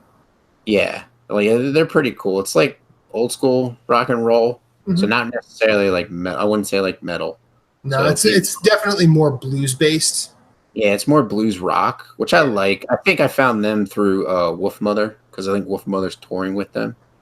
Okay. So they're right up my alley. So, I didn't realize Wolf Mother was still around. Yeah, they are. They're still around. Still doing whatever they do. I have been listening to the new Baroness. I've also listened to Love Is All You Love by Band of Skulls, their newest album. It'll be in my top 10 for the year, I believe, but I don't think it'll be too high. Because even though I like it, it's still too far away from what they normally do for me to enjoy it, but I like the fact that they're going out there and branching out. All three of, I could almost hit the, four regular basis bands. So Black Keys have a new album coming out, I think, this week, which their singles are really good, so I'm looking forward to that. So I haven't really listened to the album. Has it been a while since they released a new album? Yeah, I think the other one was back when I was still working at Lowe's, 2015, 2016. It was Turn Into Blue or whatever? I just think it was the Blue album. It was a Blue album. Yeah, I think it was Turn Blue. Okay. I think it was Turn Blue. So Black Keys have a new album coming out. Band of Skulls just came out. Black Pistol Fire. If you haven't listened to Black Pistol Fire, they're awesome. Two-piece band, drummer and a guitarist. He's awesome. They've got some new singles out, and I think their new album's coming out this year. And then the Wigs. It'd be great if the Wigs put out a new album, but I don't know. I don't know if they're working on anything or whatever. But there's another band I found called American Sharks. So like they're like in the same wheelhouse as Lopan and Duel.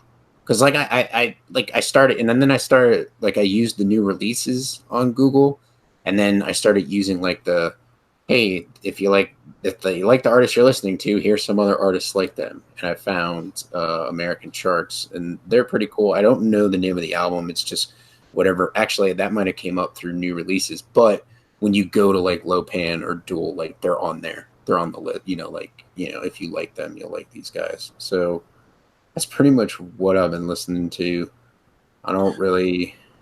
I'm trying to think of other stuff. So go ahead if you got something. I do. I have a few. I'm just going to do some quick shout outs. Big Thief's new album, UFOF, is really good. It's basically a pop rocky indie sort of sound. I do like Sun, SUNN, and then they have an O with a parentheses after it. I think they just address themselves as Sun. Their album Life Metal is really good. It's a little droney, and I think that this is probably the most accessible the most accessible album they've done. Probably because it's not just a lot of drones and the dude using a demonic voice, and he doesn't really do the whole growling thing. He just talks like this. But this has I think this has a bit more variance in that formula, and I really dig it.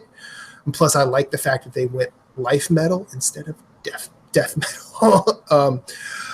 This is probably going to turn some heads, but I actually really like the new Carly Rae Jepsen album. It's called Dedicated. If you like pop, it's there. Fenish, experimental artist, I guess we would call him. FENNESZ. His new album Agora is really good.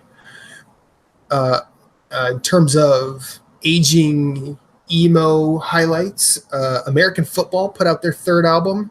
They basically put out one album, kind of broke up for 15 years, then put out another one, and now they're doing their third. It's probably my second favorite. Their first album is still like tops, but their second album is really good, but this one is just a little better. And then an R&B poppy artist that came out earlier this year, Nilofer Yanya, her album Miss Universe is really good. And then I've also like Mavis Staples, We Get By is really good. Jamila Woods, Legacy is really good. If you like modern indie rock titans, The National, their new album is all right. And Schoolboy Q's new album is really good. I do like it. Denzel Curry's album Zoo is good. Speaking of modern hip hop, and I think that's all I've got right now. We forgot to mention X Hex. Well, we've talked about them before, I'm just saying, like. But yeah, no. That if we're gonna call out stuff that's come out this year that's really good, or that we're listening to. It's Real by X Hex is really really good. And the album by Duel is Valley of Shadows. But check it out. It's really really good. So that's the music we dig in at this point. And then last, most certainly not least, Hendrix Pasternak asks, there are a ton of indie games on Switch. What are some of your favorites? Indies in general, if you don't have one. How long you want to go? How long do you fucking got? Jesus. Well, we've talked about 3 of them at length here. 4 of them, I guess. So Downwell, My Friend Pedro, Katana Zero, and what was the other one we had talked about? I forgot. So Downwell, you said Downwell? Mm-hmm. Zero. My friend Pedro. Mm-hmm. Oh shit. I mean, I think maybe I was thinking of Cadence of Hyrule, but that's not what I don't know if you want to call that an indie game. It's indie-ish. Call it indie because he developed it independently. He just used the IP of Nintendo. Okay. All right. I don't know, but I mean, it also depends on what you like. Right. And it also, like, what's your budget? So if you're looking for some quick stuff that's going to fill a lot of time, like, I feel Downwell is a great purchase at $2. Like that, you can get a lot of gameplay out of that. Well, we have mentioned Crypt of the Necrodancer and Enter the Gungeon. Right. Enter the Gungeon's really good. I am going mainly physical with my Switch stuff. Okay. Like Axiom Verge is an awesome Metroidvania. Word. You can get that. You could pick up Binding of Isaac, which is a cool twin stick shooter, which is kind of got the same layout as Legend of Zelda. You could play that. That is a lot of fun. The Gato Roboto we mentioned. That's what I was talking about. Gato Roboto, yeah. I think that's like $6. Ape Out's a lot of fun. Like they're nice, like little bite-sized games, and they're also like bite-sized and won't hit your wallet too heavy. Like I feel like if you were like, I got $60 to set aside, I'm gonna buy some indie games, you might be able to get 7 or 8. Yeah. Some really good indie games on there. So yeah, I feel like there's a bunch on there. Cave Story Plus, it's really Hook. good. Golf Story. Hook is really good. It's a Story's really good game. I mean, I could bust out my Switch right now. I mean, if you want something that's it's not necessarily bite size, but it's a fucking good indie game. Hyper Light Drifter. Yeah, there is that. Baba Is You from this year. Salt and Sanctuary is awesome. Salt and Sanctuary is amazing. Sky Rogue, which Matt turned me on to. Oh man, Sky Rogue is good. That's a lot of fun. Cuphead is on the Switch. I mean, I would recommend Blackbird. It's pretty cool. That's a cool little indie game. There's also Velocity 2X. It's cool. That's on Switch?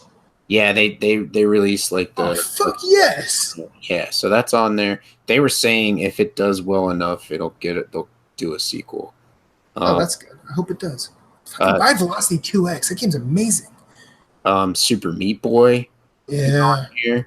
The Mutant Mud game is on here, which I've played. Hollow Knight is on Switch, which is great. Time Spinner. Time Spinner's on there, which is really good. Earth Atlantis, which you and I jeez. Moose's second favorite game from last year or 2 years ago? I think it might have been last year.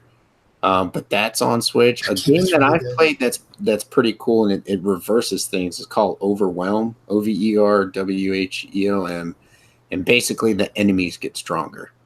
So like you don't get stronger, they do, and so you have to like develop a strategy to beat them. But that's cool. That game's pretty cool. It's an indie game. I think it's like $5 or something like that. So like there's a bunch out there that you can pick up. That Mana Spark, and some that are coming up soon. Like we mentioned, Children of Morta. Sorry, it's coming out. Blasphemous is sometimes this year. There's another game called Heartforth Alicia, which was supposed to, I believe, I thought it was coming out like last year or the year before. I think he's putting the final polishes on it, but I think that's coming to everything. I think there's even going to be a Vita release. So like that should probably be on Switch. That'll be on PlayStation. It's got some really cool. I think what he's doing, and I have no problem with it, and he can take his time on it, but he's fine-tuning animations, making sure things are smooth, making sure the game just runs really really well. Okay. So, I got to be honest with you. You've mentioned that to me like a lot, and I still forget what it is. We don't have the time to really go into it, but like at some point you're gonna have to really brief me on that. In fact, you should do that on the next show. But anyways, bring me everything you know about Heartforth Alicia because I want to hear about this. There's a bunch of stuff out there that you can pick up on Switch. He did say Switch, right? Yeah. I'm not just saying that just because I'm like thinking of the Switch, but right. Well, I mean, like, and Moose and I particularly use this as our indie machine. yes, The beautiful thing about this, and I know PSN does this. I don't know if Xbox does, but I feel like the Switch does this in a more accessible way. Like they give you a trailer, they give you a preview of it right there. I know, like on PSN, you have to like scroll up, but that not everybody knows that. Whereas it's very clear you can scroll through screenshots, and then one of them starts moving. Yeah. I really like that about the Switch store. And I think that's the one thing they do super, super well. So if there's a game that like you're like, oh, I might like that, I can at least watch an animated thing that sort of shows off what it is, and then that can be what turns you on or off. So definitely do that. I'm trying to think if there are any others that I could recommend right away. You know what? For you, Hendrix Pasternak, as being one of my favorite names in the world, I'm actually going to, because we normally get the questions like the day of this show, and since I sleep during the day, I don't really see it till right before we go on. I'm actually going to write a list out of the games I would 100% recommend you buy and their prices for next week's show. So if you hopefully you haven't gone and spent your wallet after hearing this, but for the next show I will definitely do that and say, hey, I'm just bringing this list for Hendrix because he asked, and I know we get this question more often than not, so I figured this is what I'm going to say. Well, here's also a tip. What I like about the Nintendo store over everything else, but I'm sure some other stores do it. PSN doesn't because it's pretty bare minimum, which sucks. But right. Like if you're like, oh, I like all these games, you can buy them throughout the year or whatever, or like prioritize and pick them. Go watch movies, go watch reviews, like check out stuff and not movies, but like videos of the games and see which ones really pique your interest. And then you can buy those and put other ones on your wish list. And if they're on your wish list and they go on sale, Nintendo will send you an email saying, hey, this game that's on your wish list is on sale, which is nice because you need to be like, holy shit, I forgot that was on my wish list. And you go and look at it and be like, oh, that's the perfect price I'm waiting for. Word. And then pick it up. So. Oh, I do want to say Swords of Ditto is on Switch now. You should buy that. That one's really good. That was a Devolver Digital game as well. It was. Banger from last year. So I think that's going to do it this week for Nerds Gone Rogue episode 151. Sorry about the giveaway. We will have it next week when Corey's back, just because he has access to all that, and I do not. But thank you for hanging out. I was not in the chat tonight at all because I am a terrible human being. I apologize if you were in the chat and felt ignored. You were not. I just forgot to open it up, and by the time I realized it, it was too late, and I'm too embarrassed. So, so check out everything we do on nerdsgonerogue.com. This will be up. We'll be here next week, 8:30ish. YouTube.com/nerdsgonerogue and twitch.tv/nerdsgonerogue. Hopefully, if Corey's back, he'll have the Twitch stuff. You can find me at infinite_rewind everywhere. Moose, tell them about Nerds Gone Platinum and where we can find you. You can find me at Sven on Twitter, Twitch, the Instagrams, and the PlayStation Network. If you do want to friend us, please put in that you're from NGR or NGP, so that because I've been getting some really randos lately. Oh man! Like I don't know who you are, so if you want to add me, that's cool. Just make sure you drop in NGR or NGP. You can listen to me, Jeff, and Jason discuss the PlayStation platform. We usually go live Tuesdays around 9:00 Eastern Standard Time, and you can watch the show. And it goes live for podcast formats on Thursday mornings at 7. You can email us questions, comments, and concerns at nerdsgoneplatinum@gmail.com. You can also tweet us at ng_platinum. You can also follow us on Instagram and I believe it's Nerds Gone Platinum there. And I believe we took a little bit break from doing giveaways, but we're gonna have a giveaway coming up soon. We haven't decided exactly when, but we got some cool games coming up, some physical collector's editions we'll be putting up to give away. But I forgot to quit so I could win that Darkest Dungeon one. I think a dude in Georgia won it. So we have to preface it that it's like in the United States. Like you don't only win.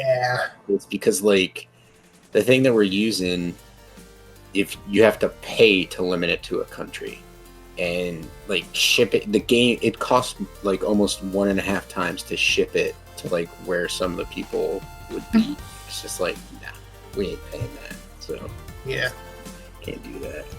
That's well, it's tough. Yeah, it is tough. So. Anyways, so that has been episode 151 of Nerds Gone Rogue.